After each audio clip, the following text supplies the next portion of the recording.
welcome to the Lathrup Village City Council meeting. Roll call, please. Councilmember Barksdale, Mayor Pro Tem Cantor. Here. Mayor Garrett. Yes, here. Councilmember Hammond. Here. And Councilmember Jennings. So they both will be tardy, so we're not gonna do a motion to excuse them yet because they'll be here. Just say here. Here. Councilmember Barksdale. And Jalen should be here in a minute. I'm gonna invite everyone on council and in the audience to say the pledge of allegiance. Pledge allegiance to the flag of the United States of America and to the republic for which it stands, one nation, under God, indivisible, with liberty and justice for all. And we'll have the approval of the agenda, please. I'll make a motion to approve the agenda as written. Second? It's been moved to second. Is there any discussion? Hearing none, roll call, please. Councilmember Barksdale. Yes. Mayor Pro Tem Cantor. Yes. Councilmember Hammond. Yes. Mayor Garrett. Yes. Our agenda is approved. Was there a presentation that we had? No, it's gonna be the Southfield School kids, but Oh, okay, so we'll skip 5, cross that off. If there's anyone from the public that would like to speak for items that is on the agenda, please come to the, thing. Podium. Podium. Sorry. The podium. You have 3 minutes to speak, and please say your name. And this is for anything that's on the agenda for tonight. You wanna ask a question? I don't want to talk about it, I just want to ask a question. So right now it's for public comments. You can come to the lectern and give your name. When I looked at the agenda for this last week, it was to be talking about the school. Now it looks like it's not on the agenda. What happened? Thank you. It's not my comment, it's a question. Thank you. When I looked at it, I didn't see anything about the school. We have the encroachment on there, right? Mhm. That's it.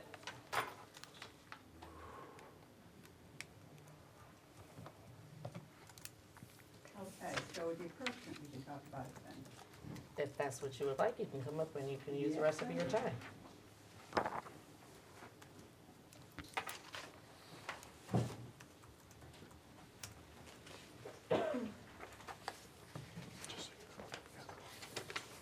Thank you.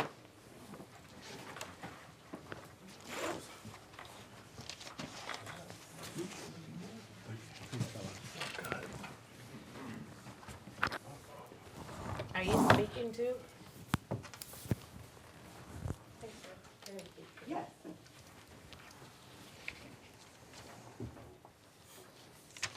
Well, the approachment, again, we have the school on the agenda. And it seems like coming out of the Planning Commission report, there will be a mention of the cave-in. So I simply want to address the moral issue that is now confronting people who live here in Lathrup Village. Over the past 10, 15 years, a two-tiered citizenship has been created.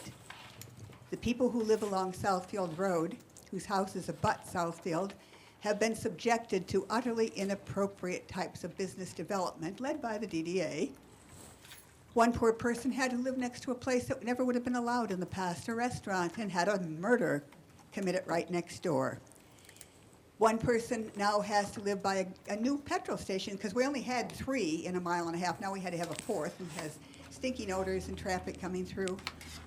And now, Cerno, with the approachment and all of the stuff with the school, is going to create another group of second-class citizens, those that live on California East, who will have to put up with the rubbish there. So I'm addressing more than the council, I'm addressing the citizens of Lathrup. The Lathrup that I knew and loved, the Lathrup of the 40s, 50s, 60s, 70s, 80s, 90s, and into the early noughts. People cared about each other, and the council didn't pit people one against each other. They didn't try and encourage people that lived away from the road to say, well, I don't have to put up with this kind of inconvenience, so I don't care about the people that do.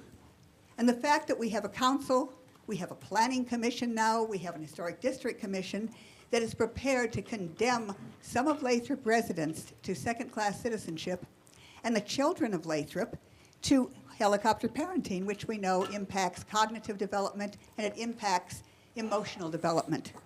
What kind of a Lathrup is being created? Well, citizens of Lathrup, I hope that you're going to stand up and say, we don't believe in a two-tiered citizenship. We don't want to be known as the Plessy v. Ferguson neighborhood. We want to get back to a time where we encourage appropriate development. We don't say anything at any cost. We don't use the excuse that there happens to be a finance problem, which there is, and there wouldn't have been such a bad one. Yes, there's Hadley, yes, there's Prop A, but there also could have been much better development along Southfield Road if they had been proactive, if they had been working to get grants to redevelop those historic buildings. So I would simply say to you, Lathrop people, ask yourself what kind of a reputation do you want your city to have? Those of you who are not impacted by the problems along Southfield Road and the impending problems that the development is going to cause for people who live on California East, stand up and be counted and say, we don't want a two-tiered citizenship. And finally, if you wonder just why things are perhaps going off the rail, there's been a real attempt to eradicate Thank you. history. And Thank here's you. Bill Besky for folks Thank who you. don't know. Thank you, Miss Diane. They have Thank taken you, it Miss down and Diane. lost it. Thank you, Our Miss only Diane. genuine veteran. Is there anyone else that would like to be heard? Thank you. Come on up and give your name.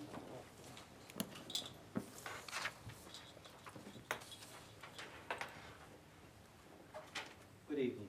Good evening. My name is Adnan Mohajer. I represent Mohajer Development. Today I would like to speak about the building of code enforcement. I've owned a property here for over 22 years. And when I first built that property, it was only zoned for offices.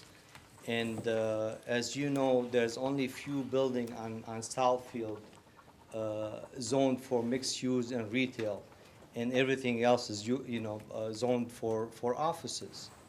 So few years after I came in, the city changed the zoning for a few buildings on Southfield for mixed use and retail, and that kind of helped us because every time we get a tenant, they have to apply for a special use permit.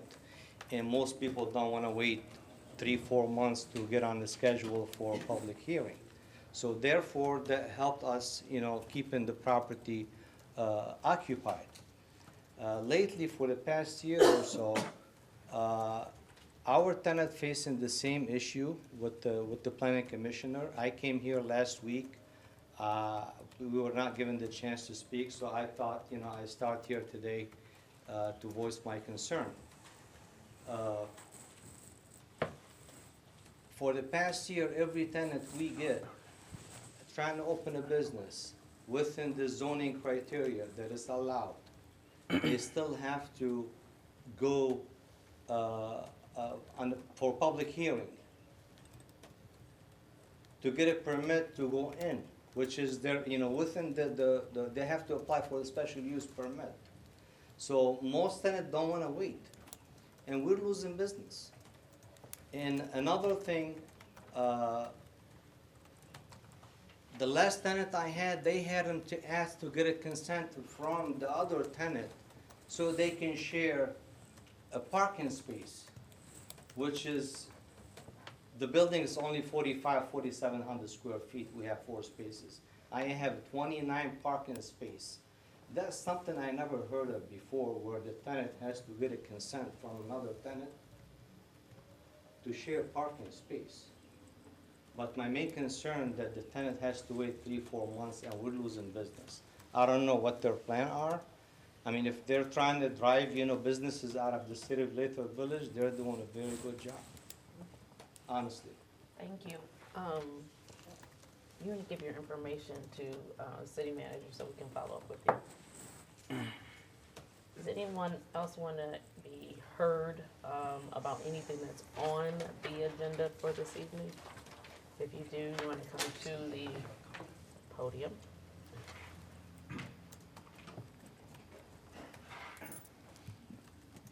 Good evening. My name is Tim Hillman, San Quentin Boulevard. This is in regard to the encroachment application. I wanted to point out a small discrepancy between this application and what was discussed at the Planning Commission. It may be known to you, but I want to point it out anyway. What was discussed with the Planning Commission was an 18-spot allotment, and it looks like that has been amended to 20. So I ask that you just be mindful of that. Secondly, on the same topic, I'm just curious to know, and perhaps you'll give me the courtesy of discussing this as you're discussing that bit of the agenda, if there's any benefit to the city for approving something like this other than the one-time application fee. Of course, the site plan that was proposed includes many amenities that are specific to residents and not exactly accessible, at least freely, to Lathrup Village residents. So something seems to be, if there's nothing in exchange other than the application fee, there seems to be something incongruent about use then, why the city should give up some of its land for this use, but the development itself doesn't necessarily provide free access to anything in the other direction. So I just ask for you guys to be mindful of that in your discussion. Thank you. Thank you. Is there anyone else that would like to be heard regarding anything that's on the agenda for this evening? Nope. Let's go into approval for the consent agenda. I'll make a motion to approve the consent agenda. Second. It's been moved in second. Roll call, please. Councilmember Jennings, Yes. Councilmember Hammond, Yes. Councilmember Barksdale, Yes. Mayor Pro Tem Cantor. Yes. And Mayor Garrett. Yes. Consent agenda is approved. Next, we have an action request for consideration for approval. The first one is to take off or untable the request to approve resolution 2025-04 regarding the temporary opening of San Jose Boulevard. Anyone want to make the motion? I will Take it make off the table. motion to remove resolution 2025-04 from the table and have the council consider it. Second. It's been moved in second. Well, we're gonna have discussion. So, who wants to introduce this? I can take that, Mayor. So as council is aware, here is the last month meeting, we started talking about this in that previous study sessions. So the goal of this is to open San Jose to emergency vehicles only during this I-696. Sorry to interrupt, but we do Yeah. technically need to take the vote on the motion to take it off the table before I'm sorry, we have a did not do, discussion. yes, roll call, please. I'm sorry. For taking it off the table. Off the table, okay. So, Councilmember Barksdale, Yes. Mayor Pro Tem Cantor. Yes. Councilmember Hammond, Yes. Councilmember Jennings, Yes. Mayor Garrett. Yes. Just continue. Thanks, Scott.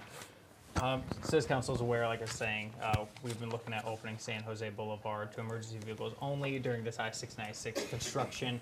After the past couple of months worth of study session discussions and input from residents and council feedback, we're looking to open this with a small swing gate that will be accessible by the Southfield Fire Department only.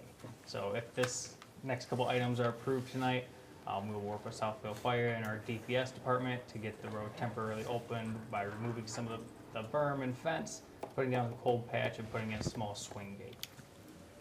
Thank you. So just to reiterate, on April 7th at our study session, we discussed the only way that the street was going to be open was to put the temporary gate there and install, was it a Knox box? Yep, A Knox Knox cabinet. box, Yep. which means that the only people that have access to the Knox box, say that 3 times. It's easier said from you than me. So, okay, the box that has the key. The fire department is the only one that can assess it. So the street will not be opened without the gate being put there. Is not for through traffic, and that was discussed at our study session on April 7th. Yeah, in addition, there'll be a lot of signage Yes. indicating that it's emergency vehicles only in both directions. And we did talk about putting a sign further up in San Jose, right? Alerting people that there was no outlet. Yeah, the goal would be essentially to mirror the signs on both sides, on the Evergreen side and Yeah. towards the Rainbow. Essentially putting them as close to the intersections as we can without impeding traffic view, to let people know it is a dead end and not through traffic. Thank you. Anyone else have any? Well, let's make a motion. So I'll make a motion to approve Resolution 2025-04 regarding the temporary opening of San Jose Boulevard. Second. It's been moved to second. Any further discussion? Yep. So, Oh, go sorry. ahead. No, you go first. That's, I have one question on item number 3 on page 93 in the resolution. It talks about reverting to being, after the completion of the construction, San Jose Boulevard shall revert to being closed to all through traffic unless additional council action is taken. So the idea there is to see what happens in the next year before making, Well, this, again, just a reminder to council that this was the initial resolution that was drafted with the understanding that it was going to be temporary in nature. That was before discussion of putting a knockbox activated gate there. So if the intent, and I would ask council to specify clearly tonight, if the intent is for that gate to remain there permanently with only access for emergency vehicles, then this resolution should be amended to reflect that, and that it's not going to be a temporary opening with restricted access to emergency vehicles only. It's going to be an opening with restricted access to emergency vehicles only. right, that's And why I was with the asking. intention being that that is permanent, not just during the duration of the construction project. So yeah, if that's the intent of council, then that needs to be clearly reflected in the resolution. Yeah, I mean, it seems if it's only for emergency vehicles, Yeah, and this it is should what, be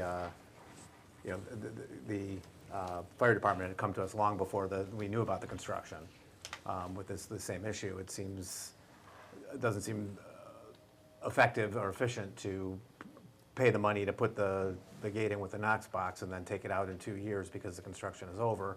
That still doesn't change the fact that those residents in that area have reduced, if there is no access in that area for emergency vehicles, they have reduced safety essentially. Except the residents that live in that area have come to multiple meetings to express their desire for a temporary solution, considering the impact that the construction is having on the city. My interpretation of what is being requested is that they expect us to revert back to a dead-ended street like it is now, once the construction Right, project but is we've been completed. talking, I'm sorry, I didn't mean to cut you off. We've been talking about a siren-activated gate for a year now.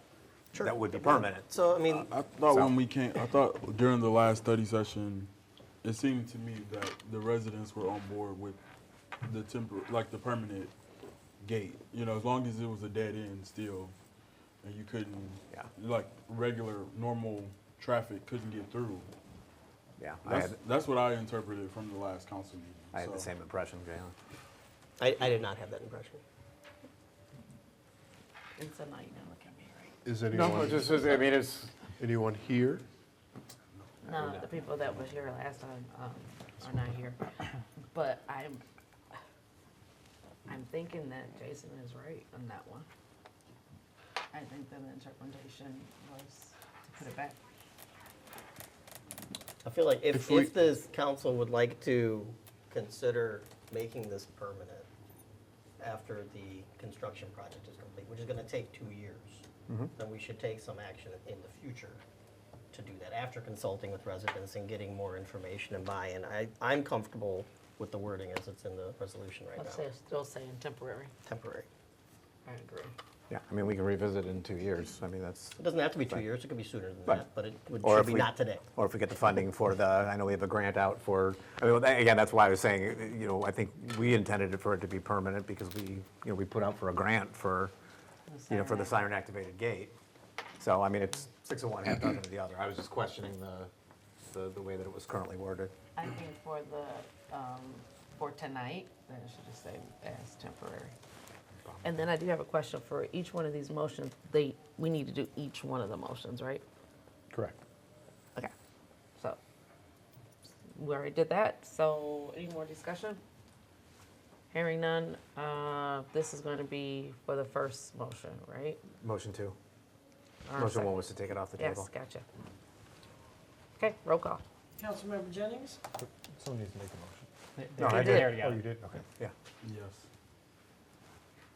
Councilmember Barksdale, Yes. Mayor Pro Tem Cantor. Yes. Mayor Garrett, Yes, Councilmember Hammond. Yes. that motion passes. So next is going to be to remove from the table, the request to approve traffic control order 2025-001, San Jose temporary opening. I'll make a motion to remove the traffic control order number 2025-001 from the table and present it to council for consideration. Second. Third. So it has been moved and seconded, so we want a roll call on removing it from the table. It's a lot for one paper.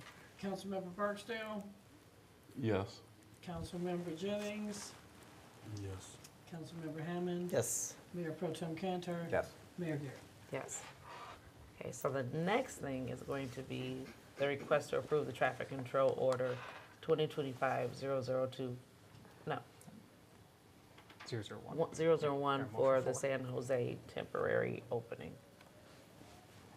I'll make a motion to approve traffic control order number 2025-001 for the San Jose temporary opening. Second. It's been moved and seconded. Is there any further discussion? Just a overall general question. So we took it off the table, approved, removed it from the table, and are approving again? No, there's two different things that was going on. It was previously on the table. Two things were on the table. We took both of them off. That helps. Thank you. You're welcome. Any further discussion? Hearing none, roll call, please. Mayor Pro Tem Cantor. Yes. Councilmember Hammond. Yes. Mayor Garrett, Yes. Councilmember Jennings, Yes. Councilmember Barksdale. Yes. Motion is approved. So the next is going to be the request to approve traffic control order 2025-002 for Ramsgate stop sign. Thank you, Mayor. So on behalf of Chief McKee and the Police Department, the department's received multiple traffic complaints from residents on Ramsgate about speeding vehicles and vehicles not yielding to oncoming traffic on Meadowbrook Way. So the residents have stressed to the PD that they're concerned about children playing in the area with the amount of traffic, vehicle speeds, and the number of close calls regarding traffic crashes. So installing a stop sign at Ramsgate should reduce vehicle speeds and minimize collisions at the intersection of Ramsgate and Meadowbrook Way. So Police Chief is recommending installing a stop sign at that intersection. Thank you. Who would like to make a motion? I'll make a motion to approve traffic control order 2025-02 for an installation of stop sign on Ramsgate. Second. It's been moved and seconded. Is there any discussion? Do we have an estimate on the cost? A couple $100. And I think we have a couple stop signs at the shop, so as long as we have a decent one that and a pole. Yeah, worst case, we have to buy one. Couple Great. $100. Okay. If we have it, if we have some at the shop, do you know how long it'll take to, like a day or two? Now that this is approved, yeah, we'll get on DPS work schedule, so realistically, hopefully by the end of the week. Okay. All right. Any further discussion? Hearing none, roll call, please. Councilmember Hammond, Yes. Mayor Pro Tem Cantor, Yes. Councilmember Jennings, Yes. Councilmember Barksdale, Yes. Mayor Garrett. Yes. Motion approved. Next is a request to appeal utility bill account WILT-0184000-000-02. Thank you, Mayor. So I'll introduce this. This is Ms. Vicky Hall, the resident at this address. She'll come up and give some more information from her side. But back in February 25, Ms. Vicky Hall and her husband had an issue at their property, and we placed a work order with DPS to go look at their meter. DPS looked at the meter. Everything looked like it was running accordingly, but their bill was still abnormally high. So they have utilized the actions allowable in our ordinance to appeal their utility bill based on what their findings are. So Ms. Vicky, if you want to. I appreciate that, thank you. Yes, in February, the bill that we received was up to the amount of $567 for 1 month, which is extraordinary high for two people there. My husband is a retired Detroit fireman and myself. The month before, the bill was $84. The next bill was $567. I called to the city and said, hey, this cannot be right. They sent a staff person out. The staff person came. He gave him access to the full house. He looked through the whole house, and all he said that he could think that it was toilets were running. But in no way could a toilet run that we're using amass that amount of water. I didn't hear anything back. I called in and spoke to someone and said, hey, I haven't heard back from your staff person who came in. The report that he gave was that he talked to my husband. I was there because I worked remote that day, to say, I can't see any leaks in this house. So if you look back in our bill history, we have never been late paying a bill. We pay whatever was sent to us. We have never received a bill such as this. And if you look at it now, the bill has declined back to its normal range. So I'm asking the city council to review that and make adjustments to the bill that would be more reasonable for what was used and utilized during that time period. Thank you. Okay. Don't leave though. Okay. Who would like to make a motion?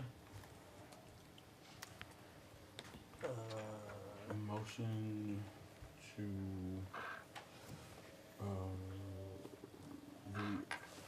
Well, if I could, Madam Mayor, just because this is technically an appeal under section 2.1 of a decision of the city administrator, I think the city administrator should be provided an opportunity to present his decision and the basis for that decision. Okay. Yeah, so Ms. Vicky spoke about, we did receive a work order, we sent our crew out, and from our perspective, when there's a working meter in the property, we do not have licensed plumbers on staff, so we cannot without reasonable doubt, justify a reason why a leak is happening in a property. To us, typically, as soon as it gets past the meter, it's the homeowner's responsibility. And as the meter was working, that's why I felt inclined to deny the appeal at that time. And didn't the reports indicate that the meter was spinning with all the water off and they suspected toilet? Correct. What'd you say? So the report said that it looked like there might have been 2 toilets that were running. Okay, so now, because I do have questions, but it needs to be a motion. So, So the motion can either be to reverse uphold or? the decision of the administrator, reverse the decision of the administrator, or modify the decision of the administrator. All right, I'll make a motion to modify the administrative decision. second. it's been moved and seconded, so now we'll open the discussion. So, February, you have a $567 bill. The month before it is $84. That's And ever correct. since it's been an average of $84? Well, the next one was, it went down to like 100 and some odd dollars. I don't have that, I'm sure you guys do. And then I didn't receive a bill. We didn't get any bills, so I just received this 181 and then one that's 70 or 80 bucks. So, Because but- no bills came for 2 months. Okay, but your average bill before February was about $84. Yeah, not and over then $100. afterwards, it went down, and you had nothing in your house changed. Nothing in my house changed. No plumber came out, no repairs. No. Okay, thank you. Anyone else? So I'm struggling because it seems like the water meter was measuring the water usage accurately for at least a year before that. We have in the packet a history that goes back to April of 2024. And then it looks like there's really just the 1 month of anomaly Yes. for February. And then the back in March, then it starts measuring accurately again? Is that the I'm contention? assuming, yeah. Because it's not consistent with previous water usage Consistent with from previous before. ones. So without any evidence that the water wasn't used and it was being measured appropriately before and after that 1 month,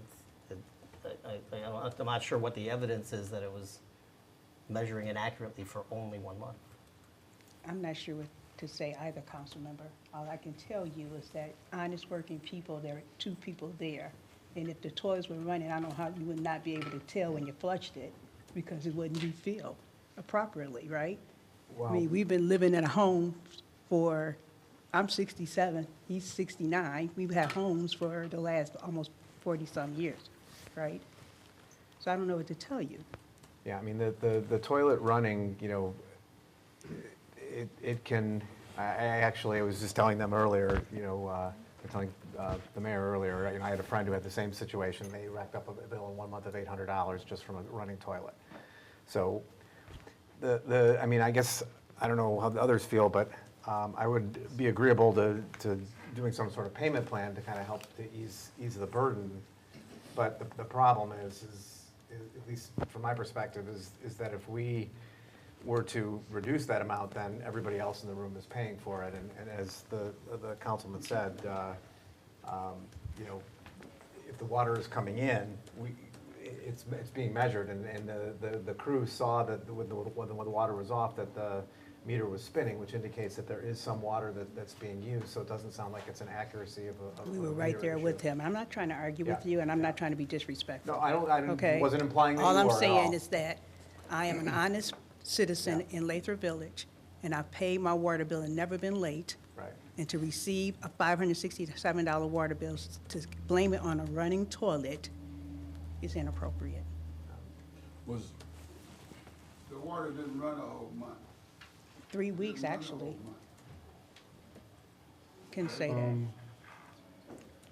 that. was there like a charge for them coming out to check? Nope. No. I know Councilmember Cantor says, you know, it seems like everything's working accurately and potentially there's a leak. And I know he says, like, if we allow for this change, everyone's gonna have to pay for it. I don't know, unfortunately, we can't ask everyone, but it's like 50 cents a person. But it's not, and I don't think, excuse me to interrupt, but it's not to erase the whole bill. No, it's not. I wouldn't think that. Well, yeah, like, I imagine decreasing it down to what the averages would be. I would be okay, I would be okay with that. I can't speak for every resident, but we live in a small city. I would hope each resident will have each other's back. And if it did amount to, again, my quick math could be very spotty, 50 cents a person, I don't know. I wouldn't, as a resident, I wouldn't mind doing that.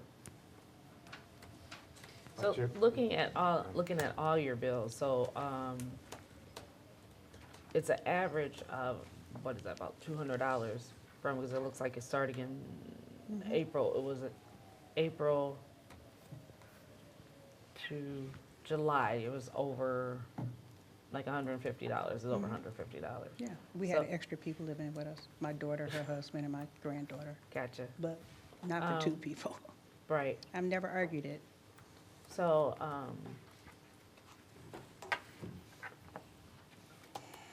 I would be agreeing, would agree to, doing a modification. What's the modification looking like? I was saying that's like the average of her bill, or kind of cutting. Are you doing the average of all those months? Yeah, I'm trying to That's do. what I wanted to do. Yeah, I mean, the other issue that I see, just relative to your comment, Dalton, is you know, so now you're setting a precedent. And this isn't an unusual thing. I mean, we get this, Martha gets these kinds of issues all the time about running toilets. I know I had an issue several years ago where my hose wasn't turned off all the way, and it was added $200 and some odd to my water bill. So now you're setting a precedent, so every time this happens, we're gonna, I mean, I don't mean to be, There has sound been some- hard-hearted, I'm just trying to think Just of. doing some But it's research, also- there's been some we past can also folks that set a done that. precedence Yeah. of if this is where, if you have this situation, your bill is high, we've come out and we can't find anything, then we put it back on the residents to prove from a plumber that nothing, they can't find anything. It's just gonna be where you start showing facts of, But they did find something. He didn't find anything. They found that the toilets, that the meter was spinning But with they- all the water off, which means that the water is going through the meter and going somewhere. okay, So that's, the DPW did show that, correct? Mike? But he said it was a toilet, he couldn't pinpoint that. Do you have like an irrigation system or like lawn watering or Oh, anything yeah, like but that? it was shut off last year. It shut off. But the meter was running. Right, I'm that's- not, that's- I'm not, Right. first of all, I want to make it very clear, I'm not accusing you of any, Absolutely, like, I not mean, being you know, forthright or trustworthy or saying anything like that. I Of wouldn't course, come you have here if I people come didn't out. think that this was inappropriate, okay? And- If I and of course, knew like- that we would do, if something was wrong with the property, then I would handle it. Of course. I'm not trying to be argumentative No, no, or no. anything like that. All I'm saying is that this is not right. okay? And I'm up to your mercy. If you're gonna sit here and say, I don't care, you pay $567, what am I gonna do, walk out here and have to pay $567? Does that make it right? I don't know that to be the case. No, it doesn't, in my opinion. It is an exorbitant fee compared to other complaints that Martha gets about overbilling water. I've heard of ones of 700, 800. Well, we're dealing with Yeah. this one right now, And and I'm so, not, When did, I'm when not did sure the if we're people move out? necessarily setting a precedent. My because- kids, they moved Yeah. out last hold October. on. Last Kayla. October. Okay. Yes. I didn't hear you, sorry. Go No, you're ahead. good. No, I'm just saying, I'm not sure if we're necessarily setting a precedent because I think don't either. she took a lot of steps to probably get here. I don't think everyone would necessarily take these steps. You know, most people probably would just pay, you know, not saying that, you know, just, they probably would pay the bill. Most people, I don't think, would necessarily have the time to do this. So I'm not sure if we're necessarily setting a precedent by maybe kind of meeting somewhere in the middle with her.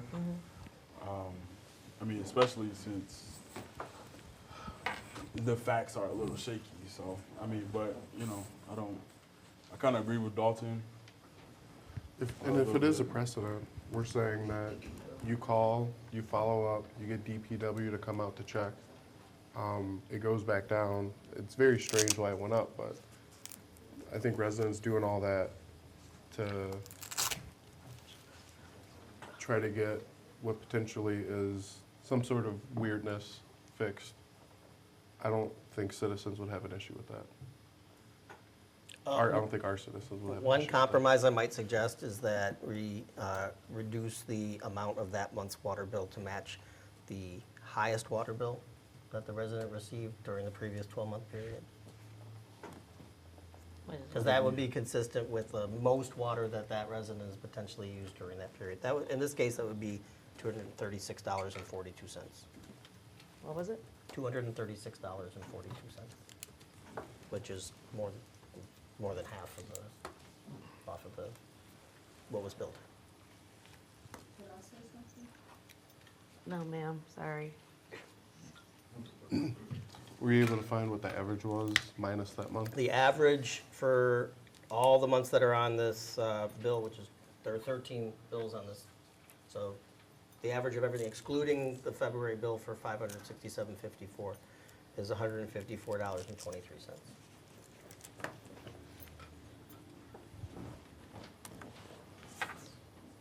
If we're like compromising to modify, I'm personally okay with us using the bill where they use the most water, just because it kind of gets you halfway, but it's not necessarily insulting, you know, just to kind of find a way for us to meet in the middle, and not necessarily set a precedent for it to just be, you know, on the city and on the residents, but trying to find somewhere to meet in the middle.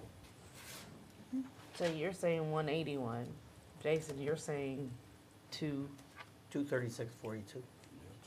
Who said Okay. 181? Oh, I like the 236. I'm okay with the 236, I should say. It sounds reasonable to me. And I said halfsies in my brain, so. Oh, I said the same thing in my brain actually, just not out loud. Well, somebody make the motion. I mean, well, finish. Average it out. What is, where did Well, we already have a motion. Yeah, I would, Yeah. so I'd recommend Amend amending it. your motion to be more specific with respect to the dollar amount of the Okay, amendment. I will amend my motion to modify the administrative decision in this case. I don't know why, To yeah. reflect a bill in the amount of $236.42 for the month of February, for the February 6, 2025 bill. second? So it's been moved in second. Any further discussion on that? What was the amount again? I'm gonna write it down this time. $236.42. Yeah, like I said, I'm sympathetic to the issue, but I think this is setting a precedent that happens more than we know, than I think the rest of council realizes, and I'm agreeable to giving her some sort of payment plan. But again, I think this goes back on the residents. You multiply this times every time this happens, and You know, as Pam used to say, 99% of the time, when this issue comes up, the water is actually going through the meter, and we've got documented evidence that that's the case in this particular example, so based on what the DPW has reported, so No, I can't support it. I don't think that everything can just be so black and white, because I think I would have a heart attack if I saw a bill come to my house for $567. And then I Almost also know did. that having a parent who has a pool, his average bill was not even this amount for him filling up a pool. It was 30,000 gallons of water. Now, 30,000 gallons of Yeah. water ran through a toilet, from a And- running toilet, 748 per unit, times 40. Times 40. And I don't think that is. That's 30,000 gallons of water. I don't think it's setting precedents. I think that is also on a case-by-case basis. That's why you have the ability to have An appeal. the Yep. appeal process, and that's why we're in place to figure this out. And I am sympathetic about it, because I think that something's wrong, and I think that that's, again, I would personally, taking my council hat off, I would have a heart attack if my bill came up. Then I didn't get a bill for 2 months. Is there a reason why? I ain't bringing up too many issues. Well, I think that was because I mean, we need to keep up with the water bills, Mayor. I mean, the bills went out late one month, and so I don't want to we- be charged a late fee. Right, no, we waived them. Yeah, for We that waived month, them. we had an issue with the post office Yeah. delaying mailing, so all late fees for that month were waived. for I'm everyone. just saying. I do have two more things to say. One is, we've been talking for several years about improving the water metering infrastructure in the city, so it can be done remotely, which also provides an opportunity to use software to get in front of unexpected usage Right. ahead of time, which could help to mitigate this issue coming up as often as you're saying it has come up in the past, so hopefully that would have to alleviate that. Also, personally, I sign up for ACH billing, so I don't have to worry about not getting a bill if it's not mailed by the post office Well, on thank time or God you something didn't. like That that. would be $567 out of her Right. account. I don't think that's the point he's making. I know. I think I'm he's sorry. he's I'm sorry. advertising the ACH Oh, billing. well. Yeah. Well, I want to say I do agree with Bruce. I think there's a potential that this could set a precedent, but at the same time, I think it sets one from council that, you know, when citizens have issues that seem very rare, we're going to do what we can to find some way to make it good for everybody. And I appreciate that. It doesn't go unnoticed. I appreciate that. And I appreciate what you did. well, we didn't We didn't- approve it. Not yet. Yeah. So, any other discussion, or we good at the 23642? Everyone? Okay. Roll call, please. Councilmember Jennings, Yes. Councilmember Hammond, Yes, Councilmember Barksdale, Yes. Mayor Pro Tem Cantor, Reluctantly, no. Mayor Garrett. Yes. Motion carries. Thank you. thank you. I appreciate it. Next, we have the request to approve encroachment license application for 27700 Southfield Road. Thank you, Mayor. So as council is aware, last week, Planning Commission held their meeting. We'll let people clear out real quick.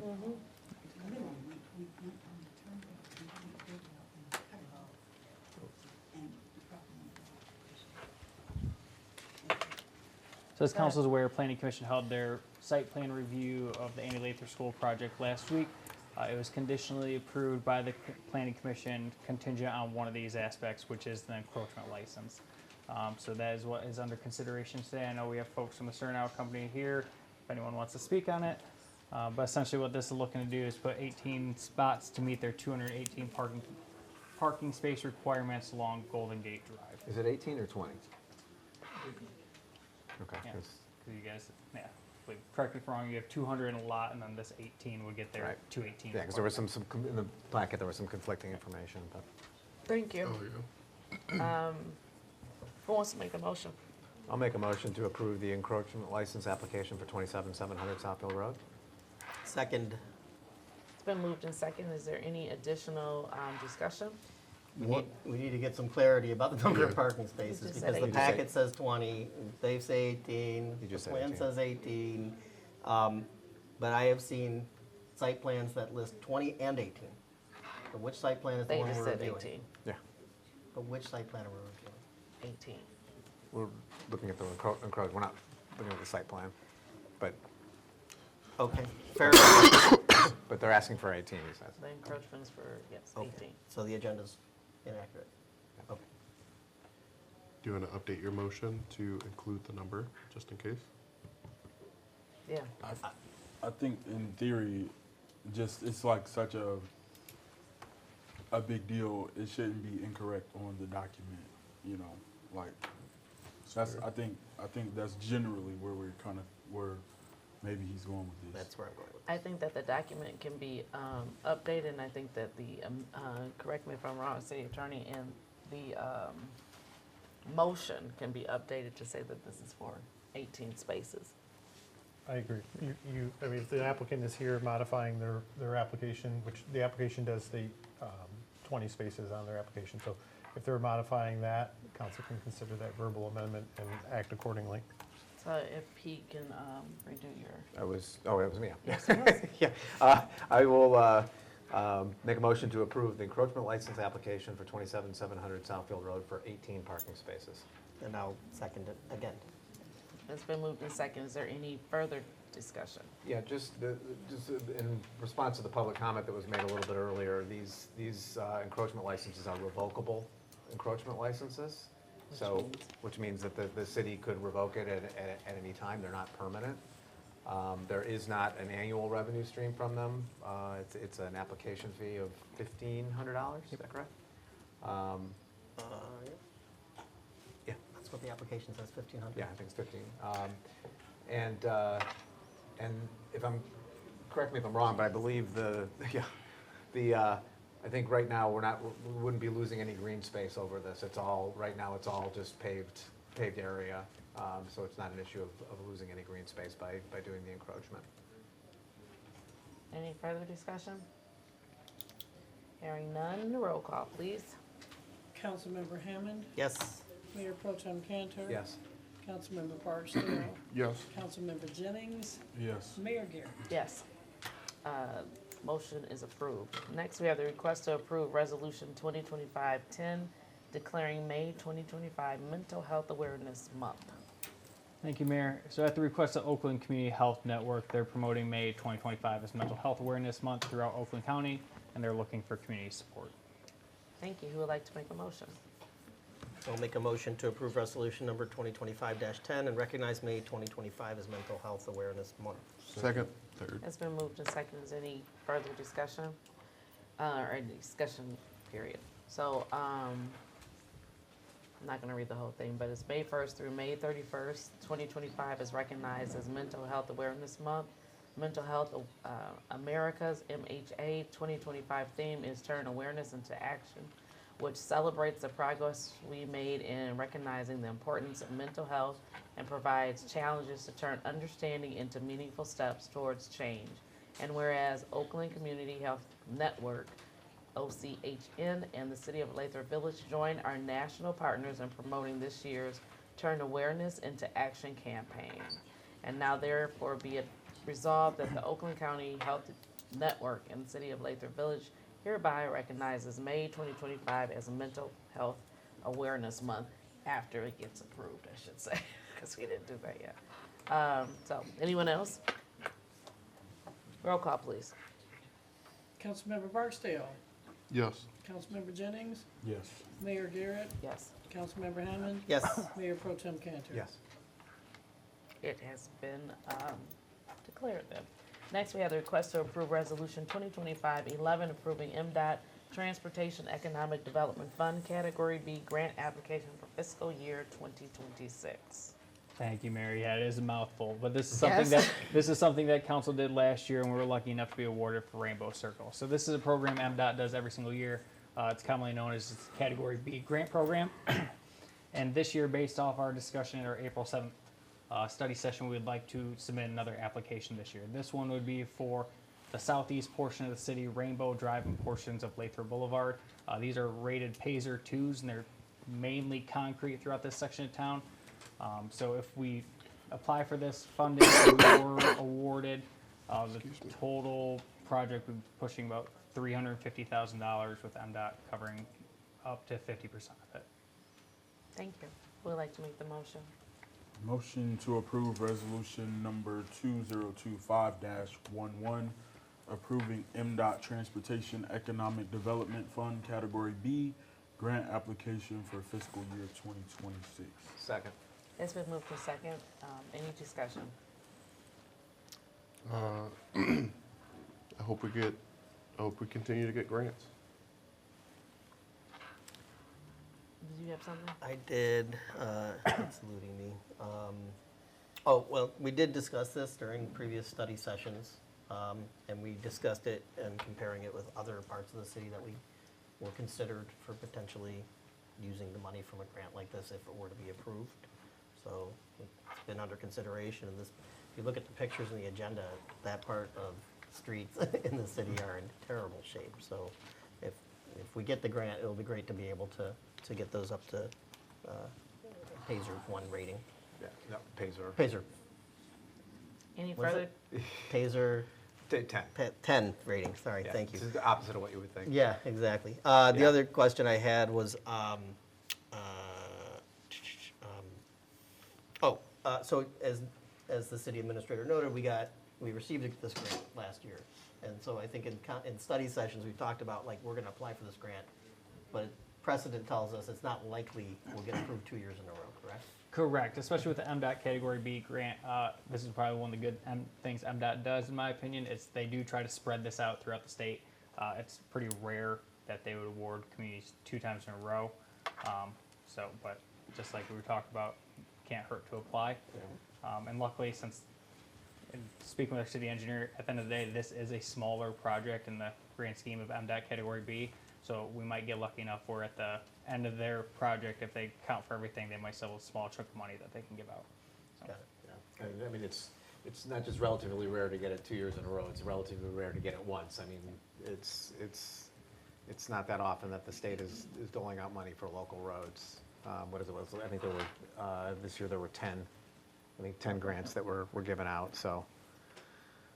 And the one that we put in this particular application, I think, if I remember correctly, they're both accessed from main roads as well. So, Yep. off Lincoln and off of Southfield. Any further discussion? Hearing none, roll call, please. Councilmember Hammond, Yes. Councilmember Barksdale, Yes. Mayor Pro Tem Cantor, Yes. Councilmember Jennings, Yes. Mayor Garrett. Yes. Motion carries. Next is a request to approve professional services for Michigan Economic Development Corporation Grant Funding Engineering, Southfield Water Main, Phase A. Thank you, Mayor. So speaking of grant funding, we do have our signed grant agreement for our $2 million to do the Southfield Water Main project. Naturally, as part of the water main, we do need some engineering done to complete this. Engineering is covered under the grant if approved via council policies. So including your packet is a professional service agreement for Giffords Webster to be our engineer for this project. Thank you. Who would like to make a motion? I'd like to make a motion to approve resolution, I'm sorry. Thank you. Thank you.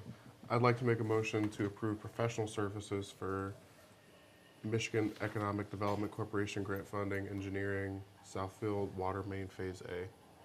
Would like to second it? Second. It's been moved and second. Is there any discussion? So just to add on to the motion, this is an agreement with Giffords Webster, so Thank you. they provided the estimate. I do have some questions. So this is accounting for a little over 25% of the grant money. Is that consistent with other large projects like this? To have Yeah, engineering services cover for a size of- 25% of the grant money? For a size of project like this, yes. This is, if anything, this is like $2,000 or $3,000 more than what we estimated when we submitted the grant application a year ago. So this is right in the ballpark. In the of what we ballpark, thought. yeah, okay, great. This is a estimate of the entirety of the engineering services that would be required for this project. We're not gonna, something could happen and a surprise could happen and there might be an increased number of hours of engineering work required, but assuming that doesn't happen, this is likely to be the extent of the engineering services required for this project. Correct. Yeah, this is preliminary engineering and construction, so this should whole project. entail start to end. Yep. Great. Yeah, and since we do have the MEDC agreement, any invoices we get from this now, it counts towards the grant, so it gets offset with that. Great. Yeah, grants. Thank you. Is there any further discussion? Hearing none, roll call, please. Mayor Pro Tem Cantor? Yes. Councilmember Hammond? Yes. Councilmember Jennings? Yes. Councilmember Barksdale? Yes. Mayor Garrett? Yes. Motion carries. Next is request to approve the ratification of the agreement between the City of Lathrup Village and the Lathrup Village Command Officers Association. Thank you, Mayor. So command officers only, it's a union of 2 in our small little police department. With them, though, they typically like to wait until after the patrol contract is finalized, as a lot of their contract is built off of theirs. So included in your packet is the red line version. Command is all set to go if approved tonight. Since they are a police union, they will receive retro pay back to January from when this should have started. But at the end of the day, we feel pretty confident with this contract. There's nothing real crazy in it. It matches the majority of the language that we updated in patrol. Their salary differential between patrol stays the same, where the sergeant receives 12% more than the highest paid, and then lieutenant receives 4% higher than that. They match the updated contributions for a DC plan, and then they are also switching our insurance as well. Thank you. Who would like to make the motion? I'll make a motion to approve the ratification of the January 1st, 2025 through December 31st, 2027 agreement between the City of Lathrup Village and the Lathrup Village Command Officers Association. Second. It's been moved and second. Is there any discussion? So it's retroactive back to January? Correct. Yeah. And the increase is, compared to previous years is, the increase over the 3-year period compared to previous years is $56,000? Yeah, that's what we're estimating right now. Actually, that can change based on whoever comes in the union goes and insurance changes like that. But based on current situation? Yeah, current situation, if everything stayed the exact same right now and no other changes were made, by the end of this contract, it's going to cost city an extra $57,000. Any further discussion? Hearing none, roll call, please. Councilmember Barksdale? Yes. Councilmember Hammond? Yes. Councilmember Jennings? Yes. Mayor Pro Tem Cantor? Yes. Mayor Garrett? Yes. Motion carries. Next is request to approve American Tower Site 310966 lease extension. Thank you, Mayor. So American Tower, who oversees that tower, which is it's the cell tower near Michigan First, if that puts it in perspective. They are looking for a formal lease extension with the city. So what this extension will essentially do, it's update the formal expiration date, where if you utilize all the extensions laid out as presented, it would extend to about 2073. The rates would stay the same with the same escalators. We would get a one-time $10,000 signing bonus, but one of the biggest things that they were looking for, as most of you probably know, we get approached all the time by companies trying to buy our cell towers. They would like to right of first refusal in the event we actually decided to sell it. Thank you. The live stream abruptly stopped. Can you find out what's going on? They fixed it? Never mind. Oh, is it coming up? It went off and then I put it back on. Okay, thank you. So you should be able to refresh and it'll be there. Okay, thank you. I'll make a motion to approve the American Tower site lease extension. Second. It's been moved and second. Is there any discussion? You know, it's kind of interesting relative to what they've offered us in the past, because, you know, last time it was $7,500, and they wanted to lower the rent, and they wanted to lower the term escalator.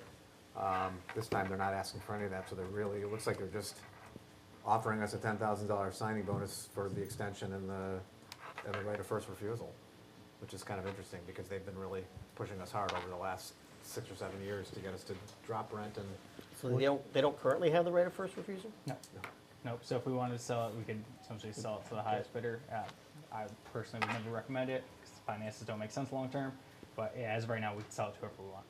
And ultimately, approving this would just, if we got another offer and it was amenable to the city council, they could counter or try to match that offer. And there are companies, that before you got on council, like I think it was about 2 years ago, we got approached by, not American Tower, Tower Alliance, whatever it was, they Oh, were yeah. offering us, I think it was $800,000 or something for the tower.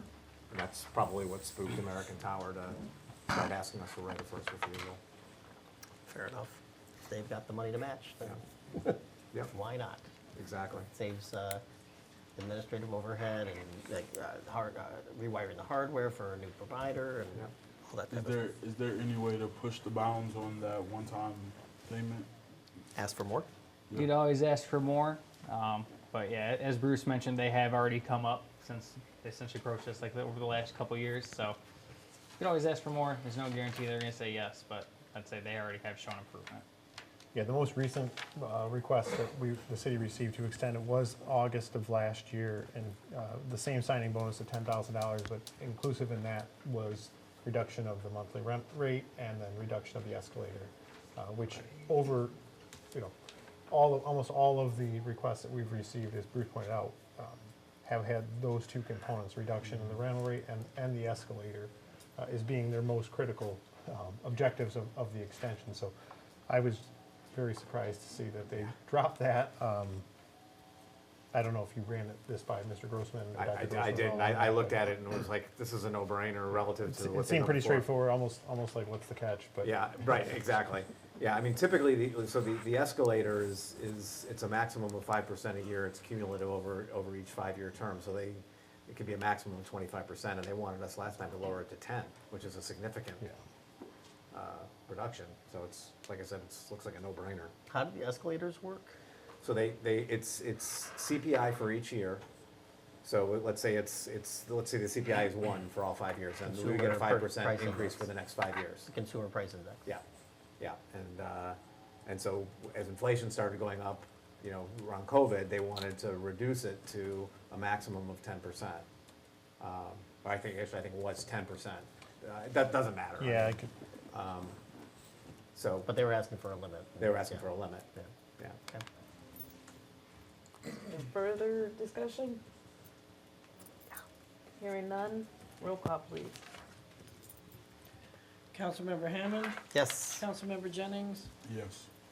Mayor Pro Tem Cantor, Yes. Mayor Garrett, Yes, Councilmember Barksdale. Yes. motion carries. Next, we have the request to approve the DTE Energy Foundation Tree Planting Grant Tree Purchase. Thank you, Mayor, and I just turned it on over to Brandon from our tree committee in a minute. But as council is aware, we were awarded DTE Energy Tree Grant this past year. So part of that project naturally is doing your large purchase of the trees and then getting reimbursed by DTE once the project's complete. So I'll turn it over to Brandon to talk about their project. It's not designed for tall people. Thanks, Mike. Yeah, as you mentioned, Lathrup Village was awarded the DTE Energy Foundation grant through the Michigan DNR. It's a 1-to-1 matching fund grant for the purchase and installation of trees. So we're here tonight to make our recommendation. The committee discussed, Austin, Tom, and I drew in some quotes on species and quantities, sizing and all that. And how we got to this quantity is when we submitted our grant requests, we put in for 50 trees to be planted within public right-of-ways, parks, municipal grounds, and all that sort. So how we got the right-of-way chosen, we put out a citywide survey to residents for interest forms, and we gave them a questionnaire. They have to make sure that they're able to water it. They know the ordinances surrounding tree care, tree maintenance, and all that. And they were also given a list of tree species to select from, which is what we took to these nurseries to see what available species they had. So we're making the recommendation tonight to purchase 50 trees from Steinkoff and Sons Nursery. And that information should be in your packet. It's purchased for 50 trees plus delivery for the sum of $5,875. And they were the one that had the most species that we had requested and with a desirable size that we'd like to see in right-of-ways. Thank you. How many applications did we get? We had 34, and that's citywide. And right now we're planning for 34 street trees and 16 allocated for parks. Thank you. Good And job. are those retail prices in there, or do we get a special rate? wholesale. That's the prices. wholesale price. okay. Yes, sir. Because I saw, I was looking at that, so okay, those are good prices. Yes, yes, they are. Who would like to make a motion? I'll make a motion to approve the DT Energy Foundation tree planting grant tree purchase. Second. It's been moved in seconds. Is there any further discussion? Hearing none. Is there roll- a, I'm sorry, It's okay. is there, will there be like, will we be made aware of like where exactly or when? Will you guys be having like some kind of event to plant the trees? Yeah, so we're the working on community. spring planting plans, breaking it up. It's going to be heavily reliant on volunteers. So once we get more in line with our next meeting, we'll be sure to post that out to draw volunteers. As for location at the residential right-of-ways, it will be reliant on MISDIG underground utility identification. So we'll have a tentative planting location, and then we'll have a for sure one once those identifications come in right before planting. Thank you. Thank you. Any further discussion? Hearing none, roll call, please. Councilmember Barksdale, Yes. Councilmember Hammond, Yes. Mayor Pro Tem Cantor, Yes. Mayor Garrett, Excuse me, yes. Councilmember Jennings. Yes. Motion passes.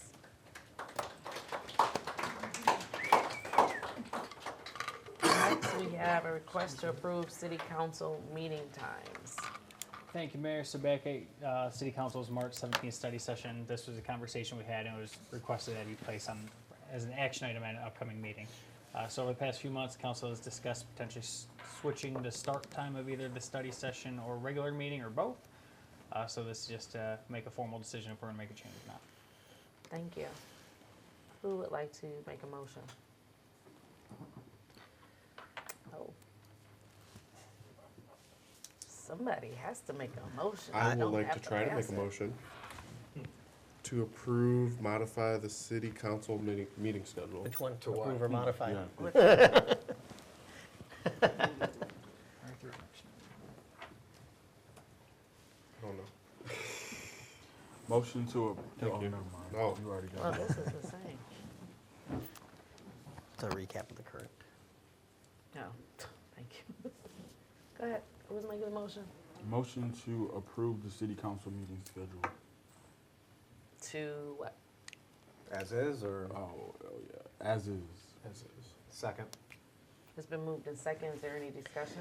So if I recall correctly, our discussion during a previous study session was to either start study sessions a half an hour earlier so that we could also then start regular council meetings a half an hour earlier, or to just shorten the time of the study Study session. session. So historically, our city council gathered at 5:30, which was like a little discussion or whatever. Then 6 was the study session, and then 7 was the actual meeting. And so, well, let me be honest, 5:30 to 6 was we used to get fed. You know, used to have dinner, but that's okay. And so this was brought up because we find, well, it's twofold. We found that we were just sitting around until 7:30, and personally, I think that that's like unfair to residents too, because they're coming for the study session, and they too have to sit around for whatever time we finish with the study session instead of going into the meeting. Well, historically, we did start the council meetings at 7, and we moved them back to 7:30 because we were routinely not having enough time for our council meetings. No, we only had 2. It was only a couple of meetings that we had, and it's usually a big situation like the school.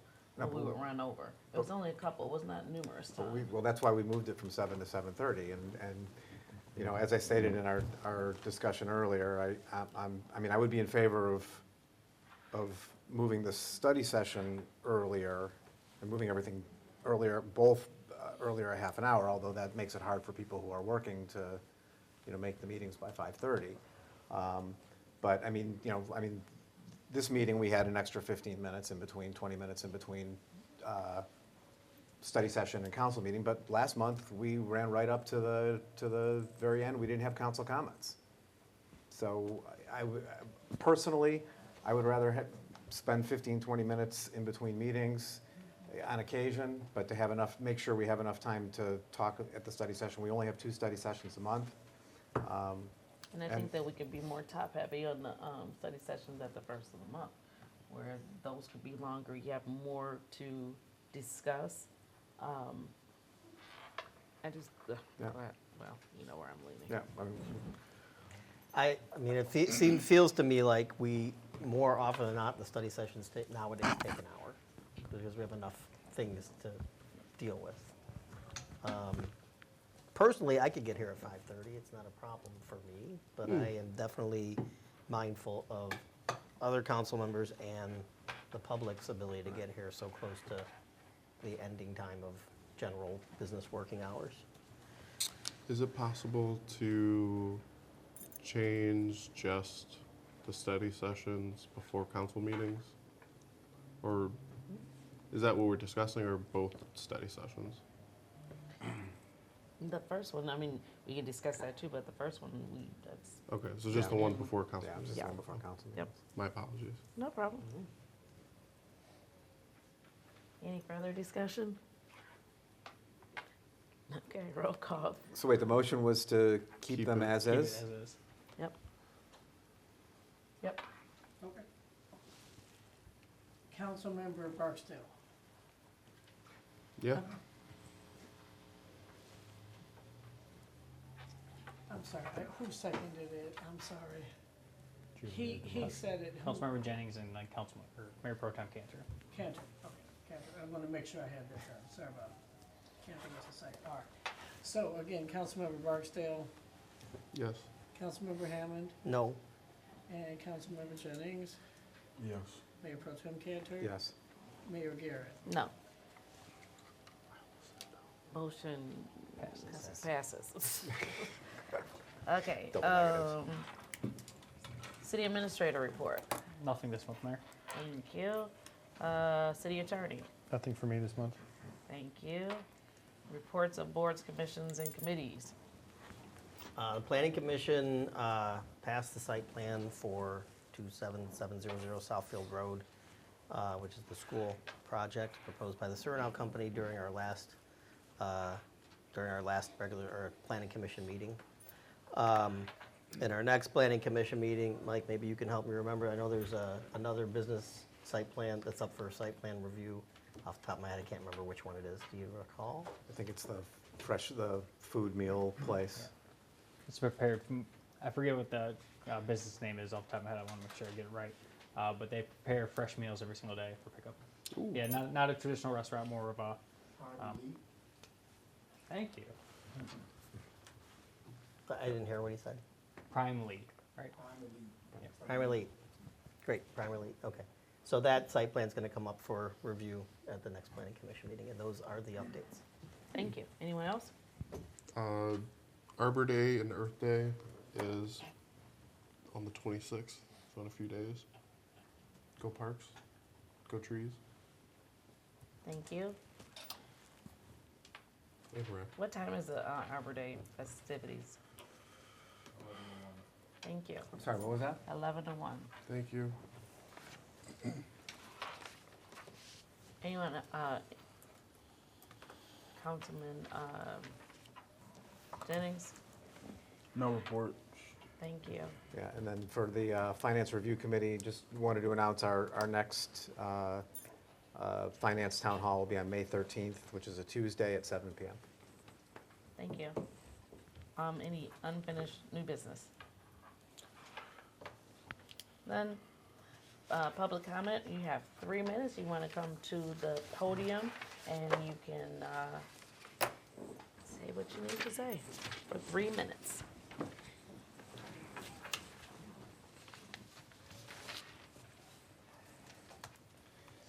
So, I have a show and tell.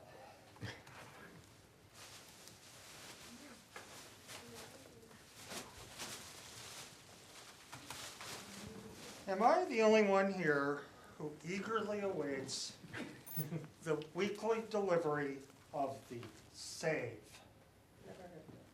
Okay, never heard of it. Has anybody ever actually received this? And when I say receive, I mean in some proper manner. Sometimes. It has a warning on it. Warning. Danger of suffocation. I won't read the rest of that. It's the usual suffocation. Okay.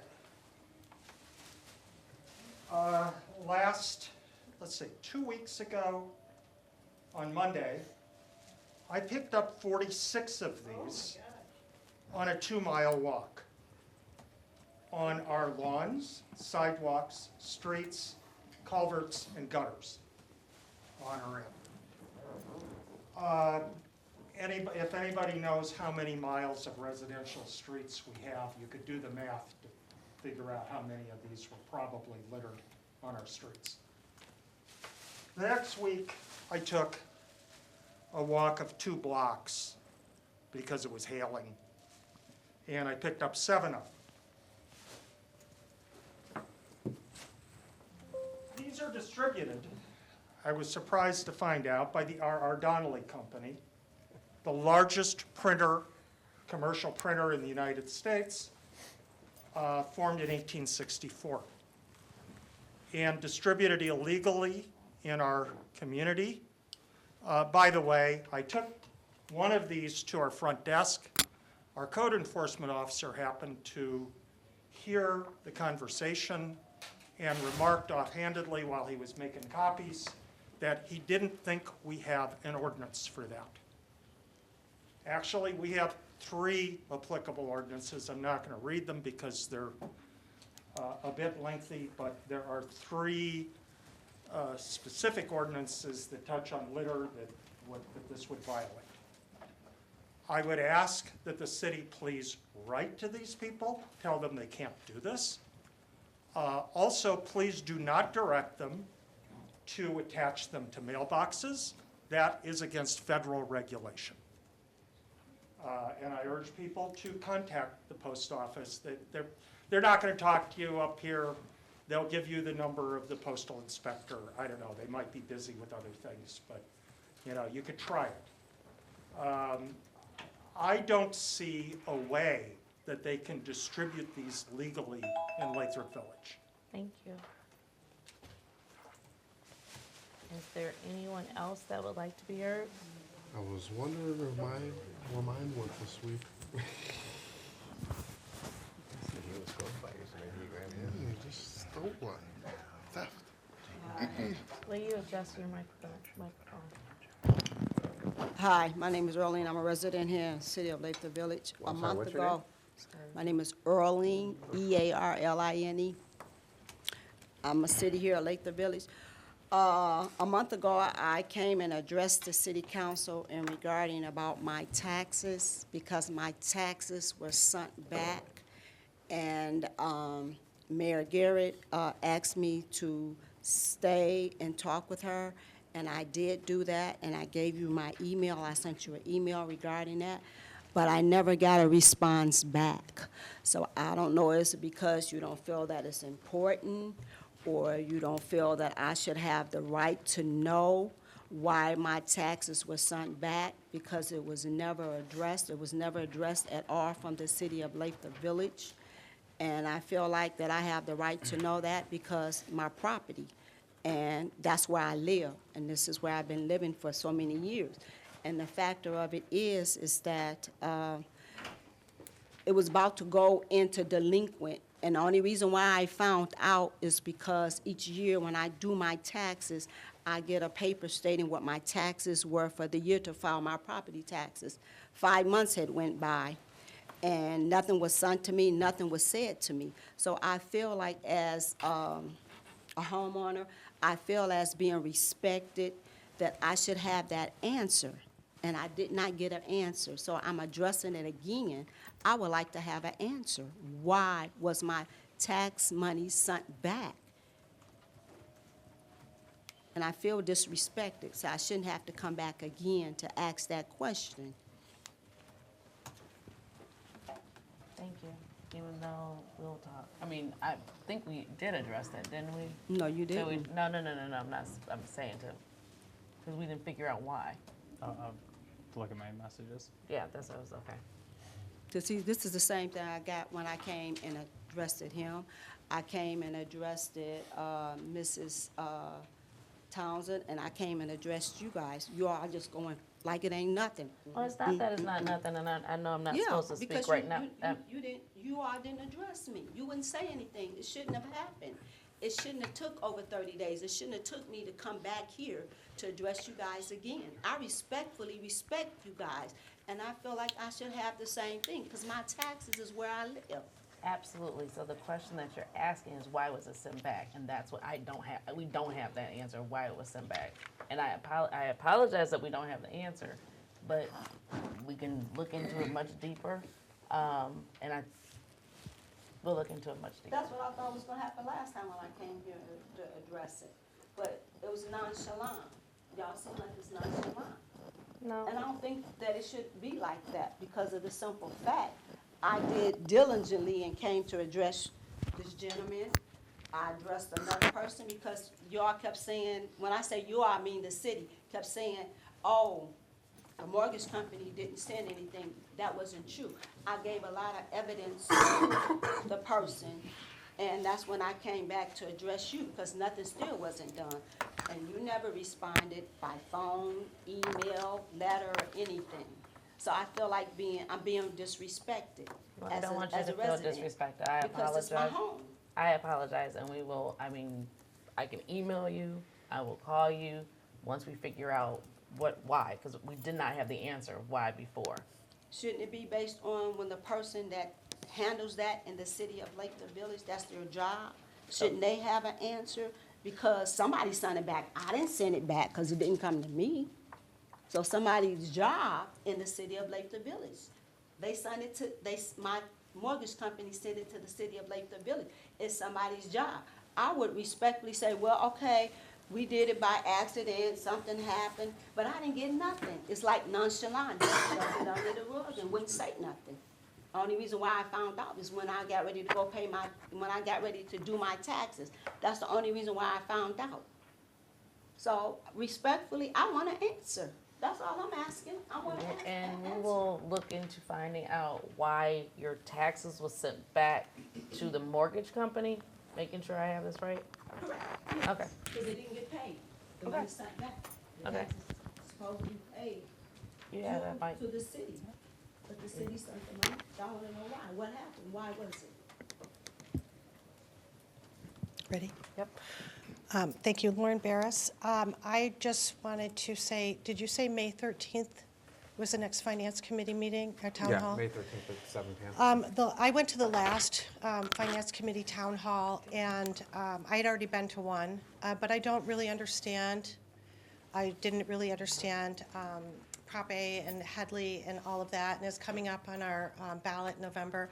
So I just wanted to encourage residents to come to a town hall. I'm going to have one in my home even. There are a few people who will have them in their homes to invite their neighbors and friends over that don't understand it. After the second meeting that I went to, I understood it a lot better, like a lot better, and I was shocked at how little of our taxes actually go to Lathrup Village. And I think more people need to understand we have a high tax rate, and very little of it stays in our city. And of that little bit that stays in our city, the police that we love and we want get most of that. So I just want to encourage everybody to go. Thank you. Thank you. Oh, don't let people down.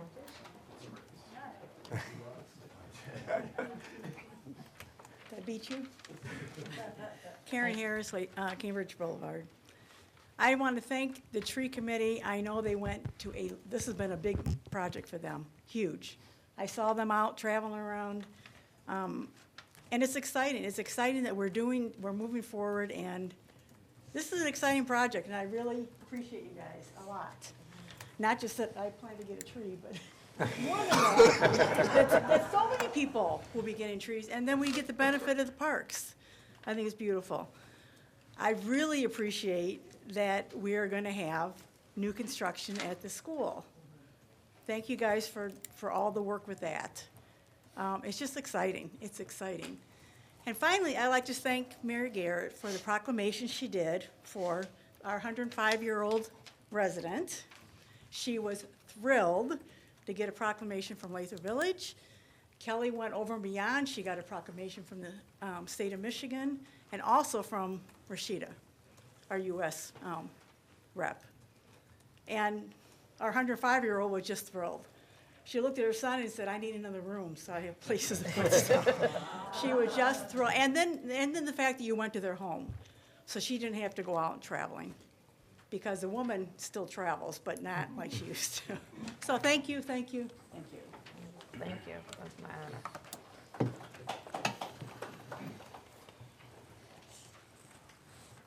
honor. Good evening, Roger Lynn. Sort of wanted to touch bases a little bit on this Saturday.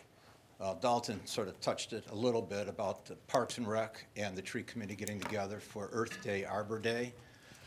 And starts at 11 o'clock to 1. There's going to be a food truck there. The tree committee and Parks and Rec are working together on this. There's going to be games. There's going to be some instruction. We got a tree we're going to be putting in. Question and answers. There's going to be some prizes. There's going to be a food truck. So if you can talk it up, especially for kids, get some kids over there. We're going to be doing this on a yearly basis. So we're starting a little small. I shouldn't say small. It's actually pretty big for the first year. Last year, it was sort of a washout. The weather was bad. And we're hoping the weather's good this year.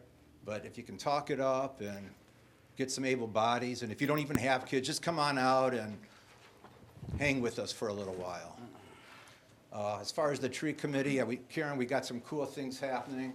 We're real excited about it. We got a good leader with Brandon at the helm there. Keep the fingers crossed. That was the smog grant. We got another grant that's in the works right now. We're just sort of waiting word on that one. This one was a $4,000 match, you know.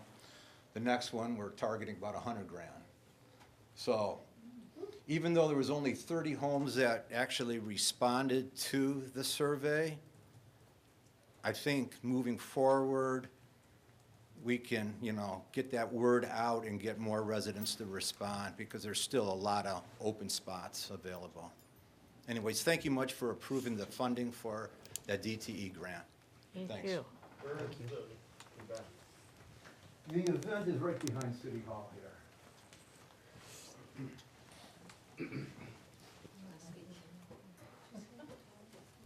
Good evening, Council. My name is Jeffrey Liggins, and I stay on Kilburn Avenue. My family just bought a home on Kilburn Avenue. We just moved in, so I wanted to come and introduce myself and say that we're here. We're excited to be a part of the city and ready to work and support the city of Lathrop Village. Welcome. Welcome.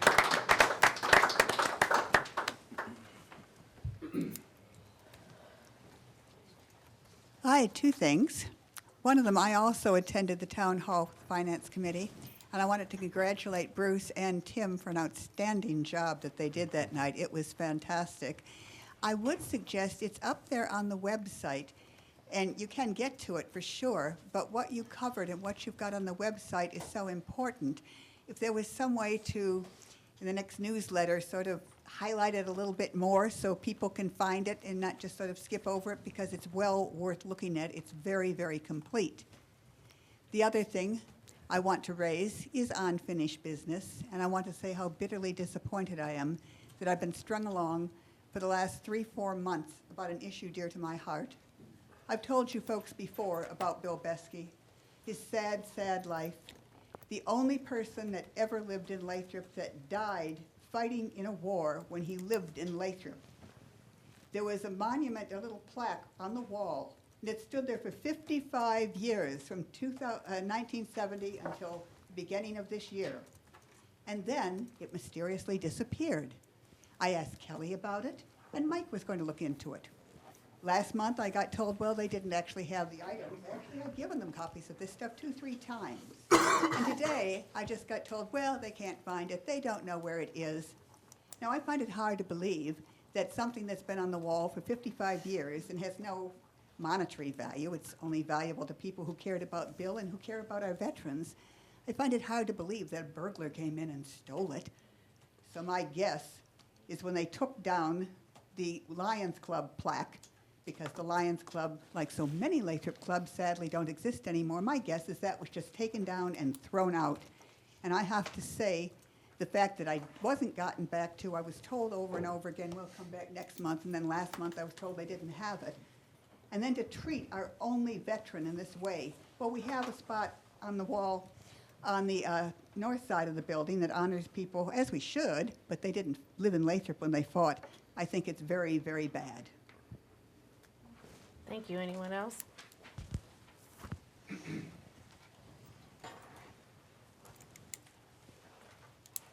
Hi, Autumn Suzanis. Is this thing on? Is this on? Rainbow Drive.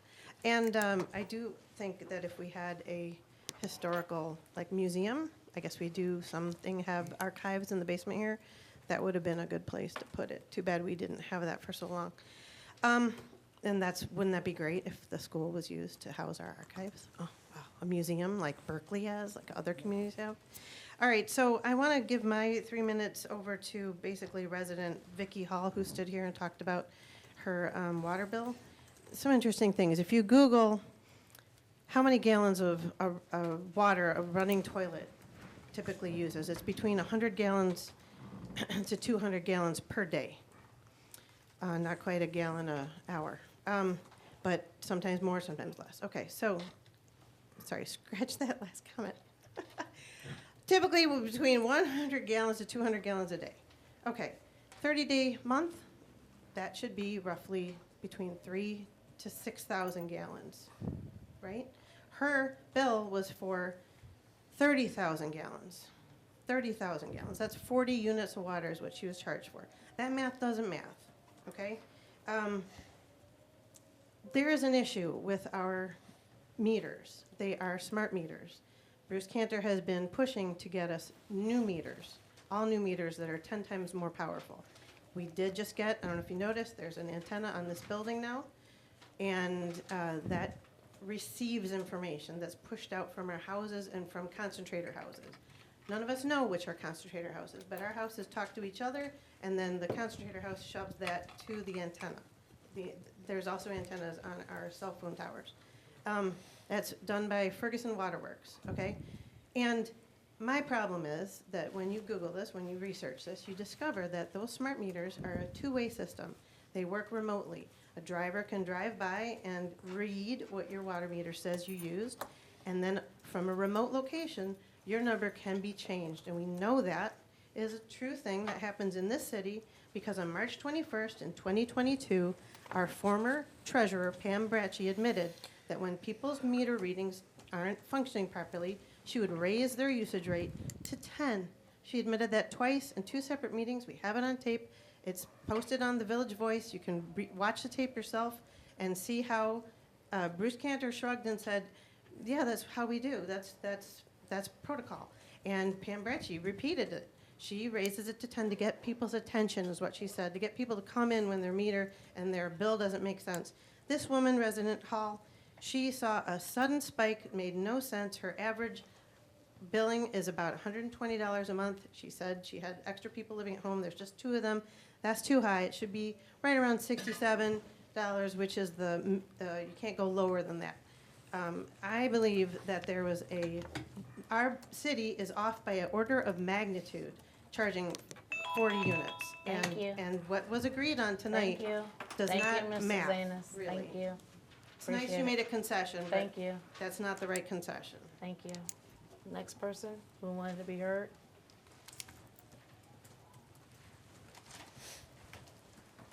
What did he walk at?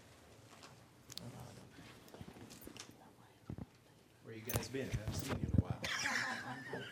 Ian Ferguson, Lathrup Village. I want to, Mike, I sent you an email. I think we can address it offline and also with the code enforcement, but I want to bring it up because I'm representing like 6 houses.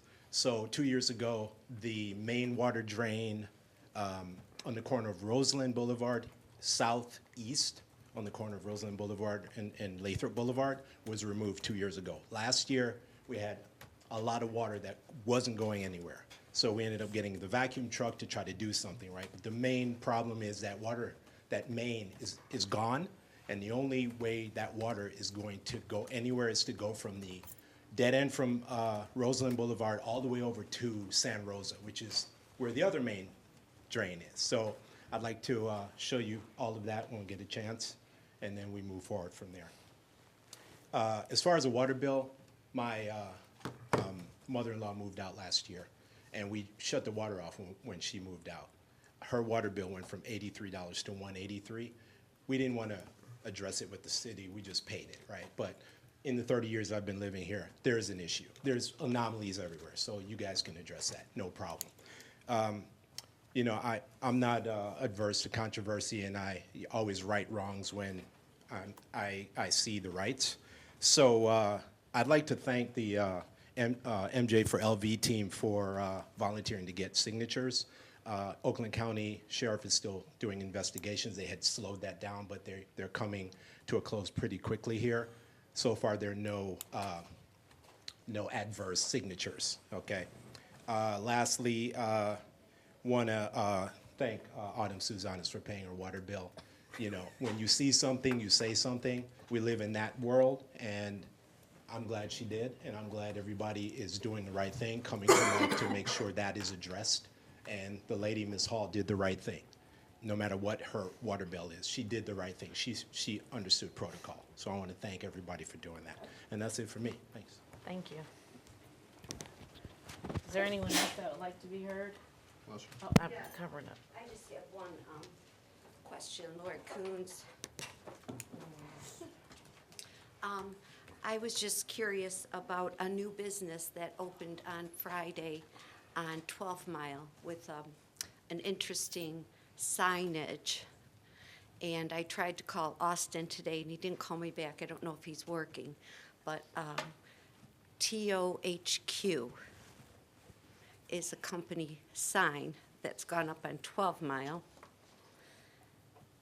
And it seems like a cannabis company, but I don't know.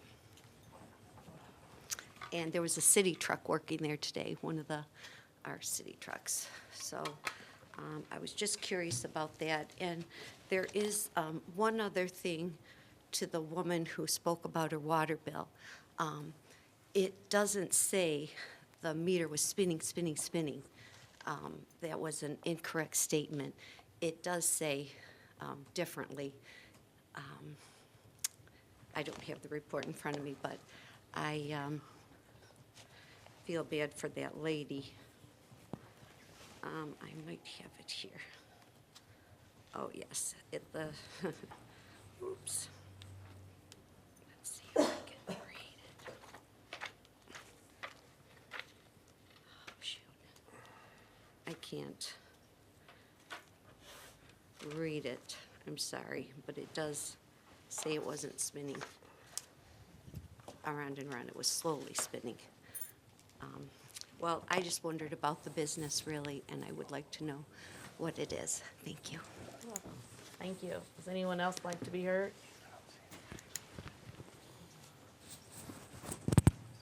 I'm Shelley Reeves. I live on California Northeast. I have some helpful information if council or anyone wanted to look into it regarding the water situation. I live 2 doors away from an abandoned house. It's been abandoned for the past decade.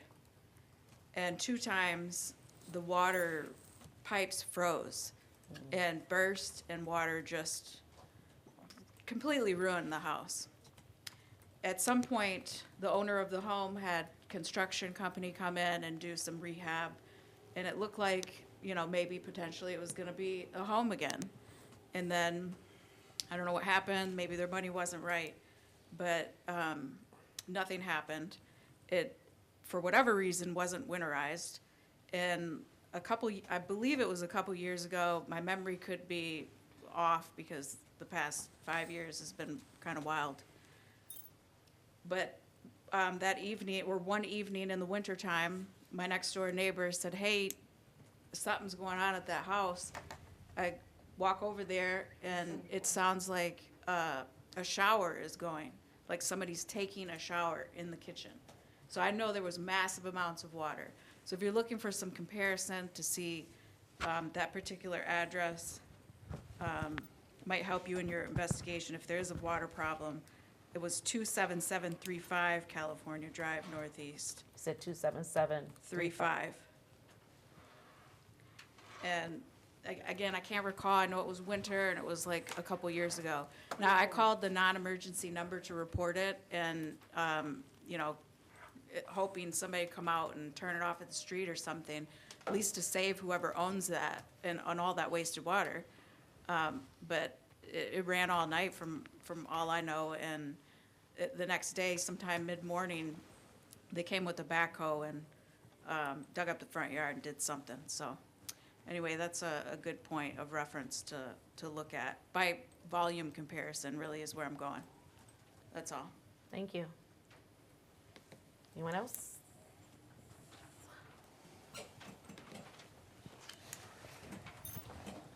Hi again, Tim Hillman, San Quentin Boulevard. A few things. Since the last city council meeting, I've attended 3 Parks and Rec program events. They're really on a roll, so I appreciate Dalton and the committee's work. I attended the crochet class. I was terrible. I attended the trivia night. I was decent. And I attended the pruning class, and I contributed nothing. But I learned a lot, and it was exciting to be there. I know there were a few other classes I missed. I know there was a healthcare decisions class and also the Easter event. But if my experience at the 3 other events reflect on how I'm sure those other 2 events went, I'm sure they went very well. So thank you to that committee for seemingly having an unending and very frequent itinerary of events they're putting on. I really appreciate it. I know other residents too. Second unrelated point,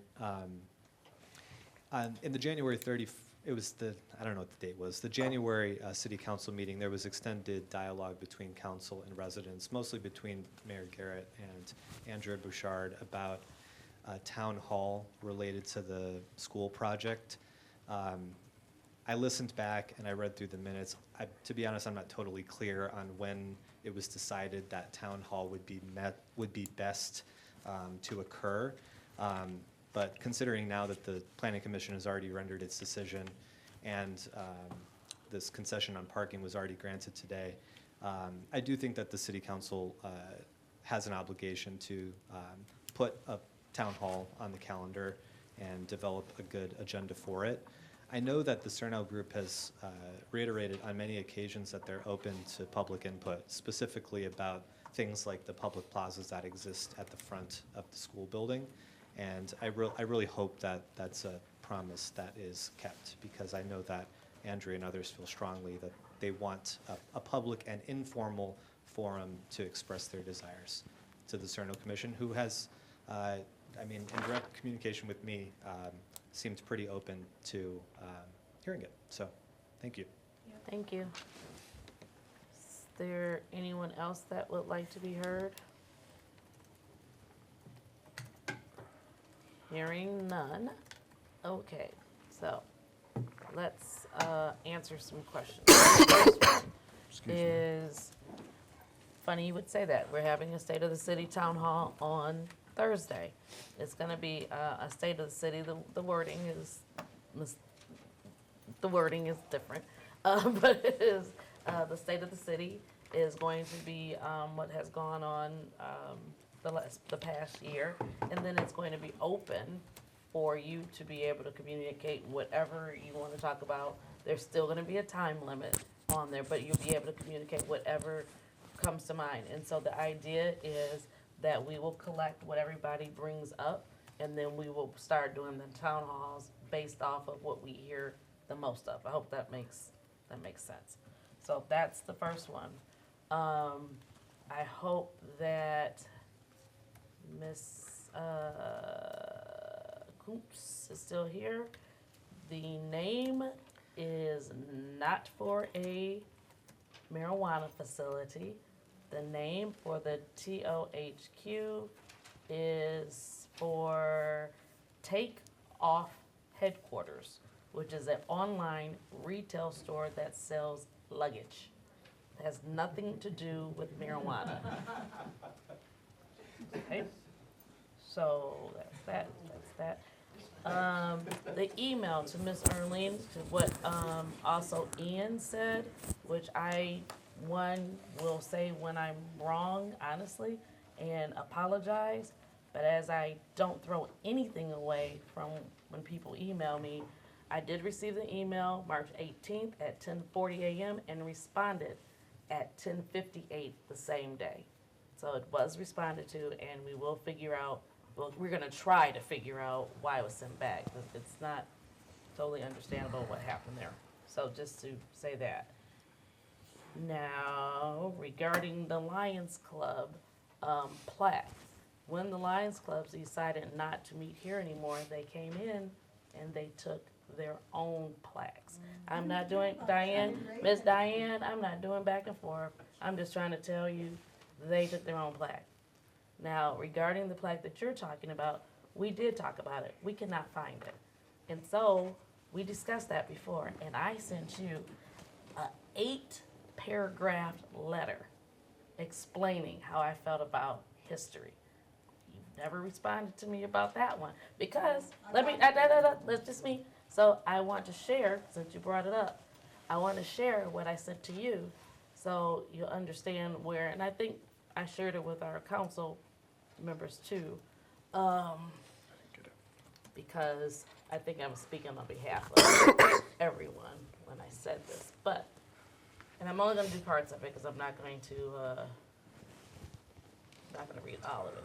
However, I will say this one paragraph, and it was, first and foremost, let me assure you that there is no effort, nor has there ever been, to erase history.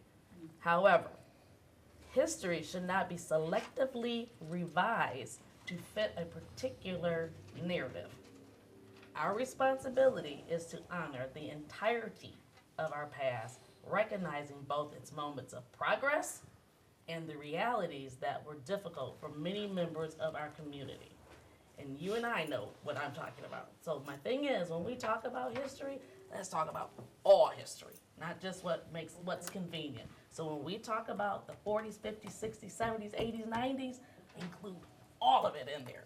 Good, better, and different, because that is how we learn from our past, so we don't repeat it. So, that's cool, but so, just let you know. Lions Club, I'm not going back and forth, Diane, I'm not going back and forth, Miss Diane. So Lions Club took their plaque, you got the email saying that we're not doing revisionist history.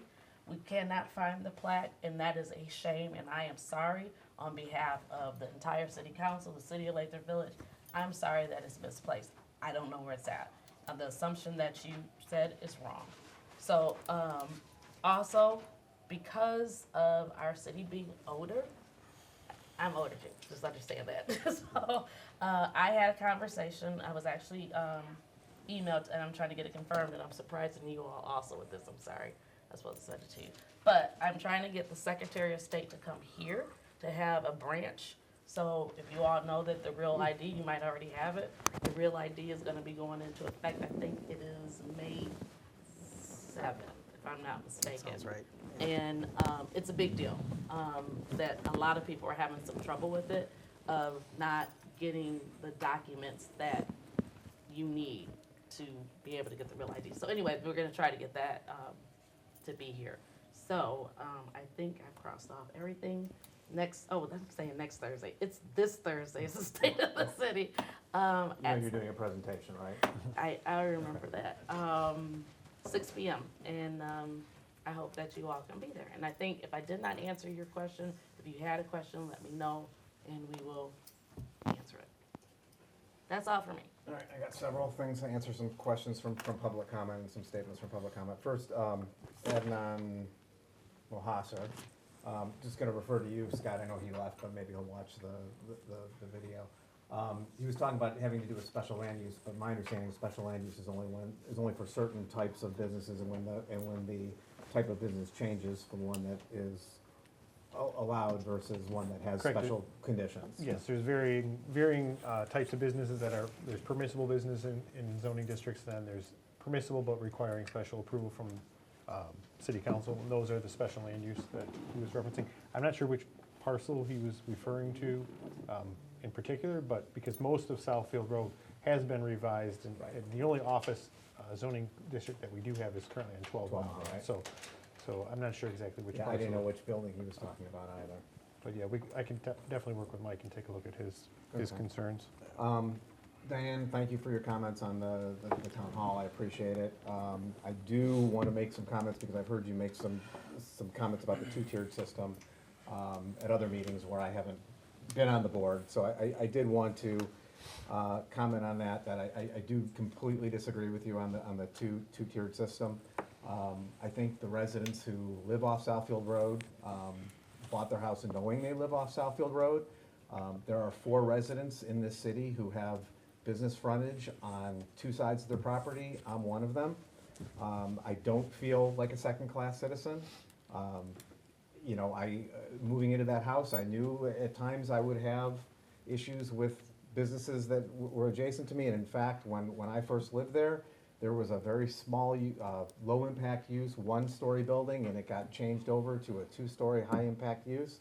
And it's part of what we who made the choice to live there in those houses know that we have to deal with. So I do disagree with you on that.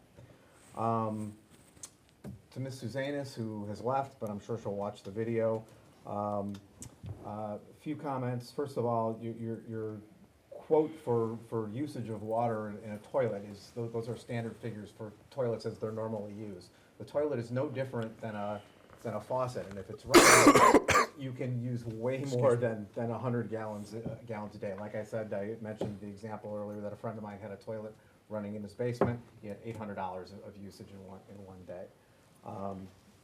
Also, I would appreciate it, although I know it won't happen, if she would just stop putting words in my mouth. I have not been advocating for new water meters. We talked about that 3 years ago when we were putting together the capital improvement bond, actually longer than that, 4 years ago, I think maybe, when we were talking about the capital improvement bond.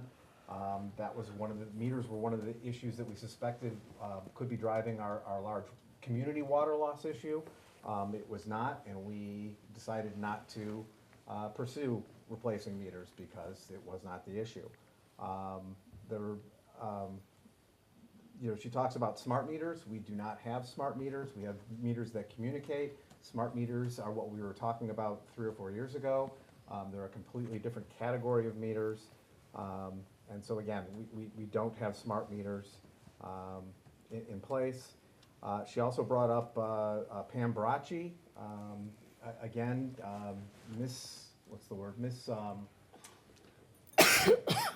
basically misstating what Pam was saying or the intention behind it. When we fail to get a read, so she talked about the fact that we have cars that drive by to get reads for the water meters.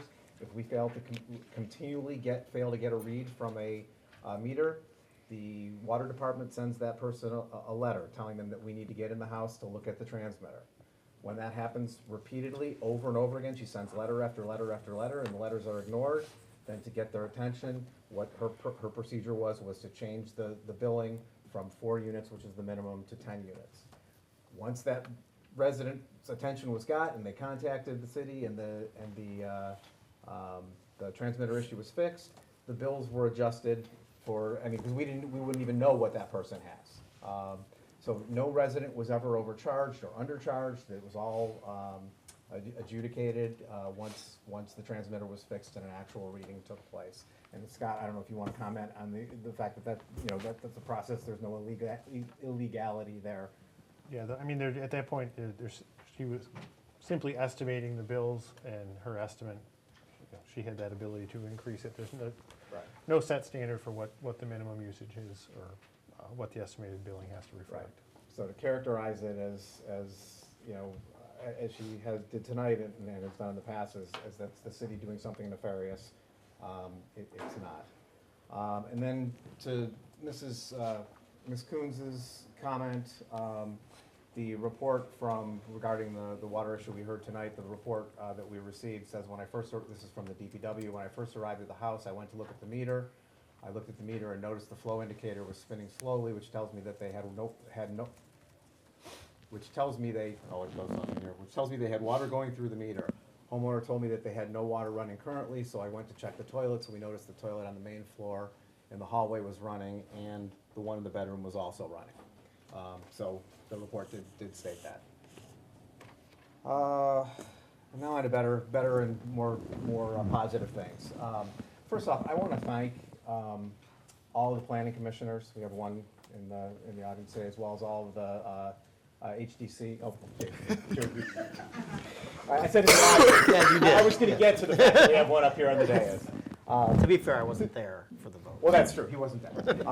But you were there for other meetings, as well as the members of the Historic District Commission. They did a lot of hard work with the going through the Cernow development. It was a controversial topic, and that makes their job much harder. I mean, nobody likes to have angry residents coming in and being upset. You don't like that? Don't like that. Oh. Don't like that. We all have experience of that here as well. No matter, I learned very quickly when I first got on council that no matter what decision you make, there's going to be somebody that's going to be unhappy about it, and they're going to tell you how bad of a decision it was. But to have to, be as a volunteer and put up with that, I just want to let them know that I appreciate it, and I know the rest of council appreciates it as well. Also want to offer condolences to our police force and the family of Officer Chikensky, who passed away suddenly a few weeks ago. Didn't know him well, but I always had nice conversations when he would deliver my packet at the house, so I want to offer condolences to them. Also want to thank the Recreation Committee, who's been doing great work. They had the egg roll is that the technical name of it, the egg? Makes it sound like Chinese, but they had the egg roll event. Egg hunt, thank you. It was the White House that had the egg rolls. The egg hunt, it was a fun event, very well attended. I did attend and participate in their meeting prior to that, and that is one intense group of ladies. So Nicole Lowry, Christina Schindler, Keely Watson, Elaine Mantinen, they are on it. They are working hard. They are dedicated, and they're doing great things in absence of a recreation director for the city. Again, just want to plug the town hall. I know Lauren made some comments. Diane made some comments. It's just basically it's an opportunity for residents to just get some facts and some information about city finances. What are some of the struggles and stresses that we're under through some of the state laws that make it difficult for us to meet our expenses with the revenue that we get. And I strongly recommend that if you haven't been to one or haven't watched it on the recorded copy online, that you come to one of the town halls between now and the election. We're going to do several of them. And somebody asked, I think it was Diane, about getting the word out there. We are, as the election gets closer, we'll start having more advertising. We're going to put it on the little message on the water bill. We're going to send out a postcard to residents to direct them to some of the educational opportunities. I think we also talked about putting an advertisement in the Southfield Sun to direct people to the information. And just so you know, on the website, on the main site, there's a button for, Headley Initiative. Big button on the right-hand side. You can click on it. You can get all sorts of documentation about it to start getting up to speed about what potentially will be on the November ballot. And then the last thing, I just wanted to mention 2 more of our flock cameras have gone online this week. We had one up previously, and we have one more to go. Those are the cameras that do the license plate reading that help the police officers. And I know even with just the one camera that we had operating, they were instrumental, and the camera was instrumental in helping assist in the solving of some crimes. So the DDA sponsored those flock cameras, and I'm sure they were going to be very helpful as we go forward. So, and that's all I have. Thank you. Anyone else? I got a couple things. I also want to encourage attendance to the Arbor Day event on Saturday. While it was small, it was poignant last year, and with all the stuff that the tree committee and the Parks and Rec committee have planned, I'm sure it's going to be a great event. I'll be hobbling around. I won't be able to help you. Bruce might drop his water at your event, possibly, and help water some trees. That's good. But I won't be able to help you trees. But I'll still be there to support the event. Mr. Mohasser also made a comment about shared parking agreements and how that was challenging for some of his tenants. We've had many businesses come before us requesting shared parking agreements, and it's the first time I've heard anybody complaining about them. So maybe that's true for his tenants, and we definitely need to get to the bottom of that, and maybe look into a small property like his if it makes sense to just allocate all the parking spaces to the building instead of each individual tenant. But to frame it as something that's causing businesses to not want to operate in the city, I don't know about that, because we have lots of other businesses that are operating in the city with shared parking agreements. Do you know which building he is? I don't. I wonder if it's the one with the golf facility, because that was the one that we most recently did with shared parking agreements. And he said it was a 4-unit building, and that's got 4 units. Might be the same, and if that's the case, that's one of the businesses that got a shared parking Yeah. agreement, and while it maybe slowed down their opening, they haven't opened yet. Right. And they've had the shared parking agreement for several months. Right. So, I don't know about that one. Ms. Susanis was making a comment about Ms. Hill's water bill, and suggesting that while it's averaging $120 a month, that it really should have been the minimum of $67.84, because only 2 people live in the house. But if you look at the history, which is in our agenda packet, their average monthly usage or bill for the last 12 months is $154.23. So I don't know why she's alluding to the fact that the city should be billing for minimum usage just because there are 2 people in the home. This thing about Takeoff HQ made a lot of hubbub on social media and Facebook over the last couple of days. I don't understand why. It's very easy to send an email to the city, which is what I did, to find out what the heck the deal was and get an answer, instead of just going to conjecture and jumping to conclusions based on Google searches. So I think the lesson in that is, while Google's a great source sometimes, there are other sources that are going to be more reliable sometimes, and so hopefully people will take the lesson from that and stop jumping to conclusions. Get the facts. And speaking of facts, Ms. Reeves here was talking about the house near you that had the water break, pipes burst. So this public information is available on BSA online, and I looked it up. This house has been getting penalized for not paying their water bill since 2006. They've been several times referred to for special assessment rolls, and currently has a balance of $2,500 for their water bill. But it looks like they are no longer incurring usage as of April of 2024. So at that point, the water supply was shut off at the street, and there's no more water flowing in there. So it is a good case study in terms of mismanagement of water usage and not responsible management of water usage by the property owner. But other than that, it just shows that whoever owns that property isn't paying their water bill. And finally, before the business town hall on Thursday, I'm having office hours up here in the conference room from 4 to 6. So if anybody wants to come and have some one-on-one time with me, I will be here and be happy to spend time with you and hear any concerns or anything that you want to tell me one-on-one. That's it. Thank you. I'll go real quick. I just wanted to say I'm glad we could come to some kind of solution or resolution, compromise for the Hills. While I understand both parties, but I think we made the right decision.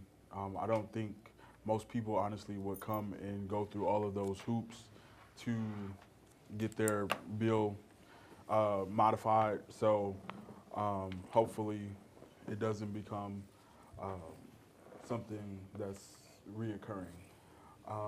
Also, I wanted to say, so the TOHQ, I don't mean to keep bringing it up, but I was wondering, could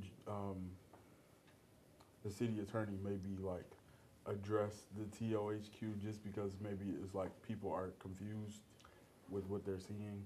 Yeah, I'm probably the last person you want to ask about it because I know the least out of anybody here. I looked it up online when she brought it up, and it took me to a marijuana search site. So I don't, there seems to be some connection to, at least from my Google, to that, those letters. So I'm not aware of what that business is, so unfortunately I'm not. Again, I recommend that add you a don't whole use lot of Google as the information. only source of Yeah, I know, it's on the internet, doesn't mean it's true, but. Yeah, I mean, I'm just saying, like, that I was think what we saw when we people looked were it up. so. confused, so I'm glad that we were able to address it, that it was not that, but I think when people do like a general search, they see that, so I'm glad we were able to address it.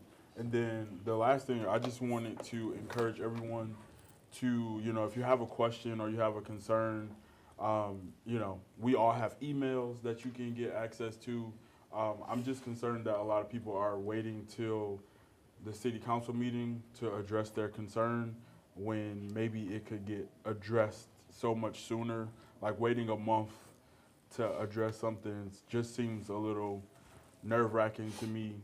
If it's something that you really care about, I'm concerned that you're waiting a month to get you know, someone to look at it. That's all. So I'm just encouraging you all to send out emails, come to the building if you have questions and concerns. It's just a little alarming to me that someone will wait for a month to get that question answered. So that's all I have. Thank you. I had a few things to say as well. This will be my last meeting. I'll be stepping down from council. The short story, I'll save you all the sob story. Short story is I need to make a decision that's positive for my family. And I feel confident enough with the rest of council, city staff, and everyone to continue to run the city well. But I need to handle my home first. It's been a really very interesting experience for me running for council. I wanted to run because I wanted people to be able to disagree more respectfully, and I wanted to make sure I was listening to citizens. I really hope I was able to do those and much more. I know not everyone agrees with things I voted for or didn't vote for, but I hope that people at least found me genuine. I want to thank you all for giving me this chance to run for council. Thank you, council, for helping get me up to speed. I know it may have taken a little bit, but I was still trying. Yeah, it's been a pleasure serving, pleasure working with you all, and the one thing that I've been able to notice from sitting here is we do have some very engaged citizens, and everyone that comes here, no matter what side of an opinion they're on, has a very strong want for Lathrup Village to do well. And I just hope that going forward, people can try to connect on that first, because I think that'll make talking about disagreements much easier, knowing that there are two people talking that want the best for the city. Thank you all. Thank you.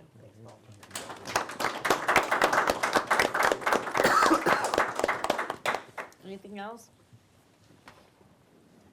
I will take a motion to adjourn. Motion to adjourn. Second. Third. Out.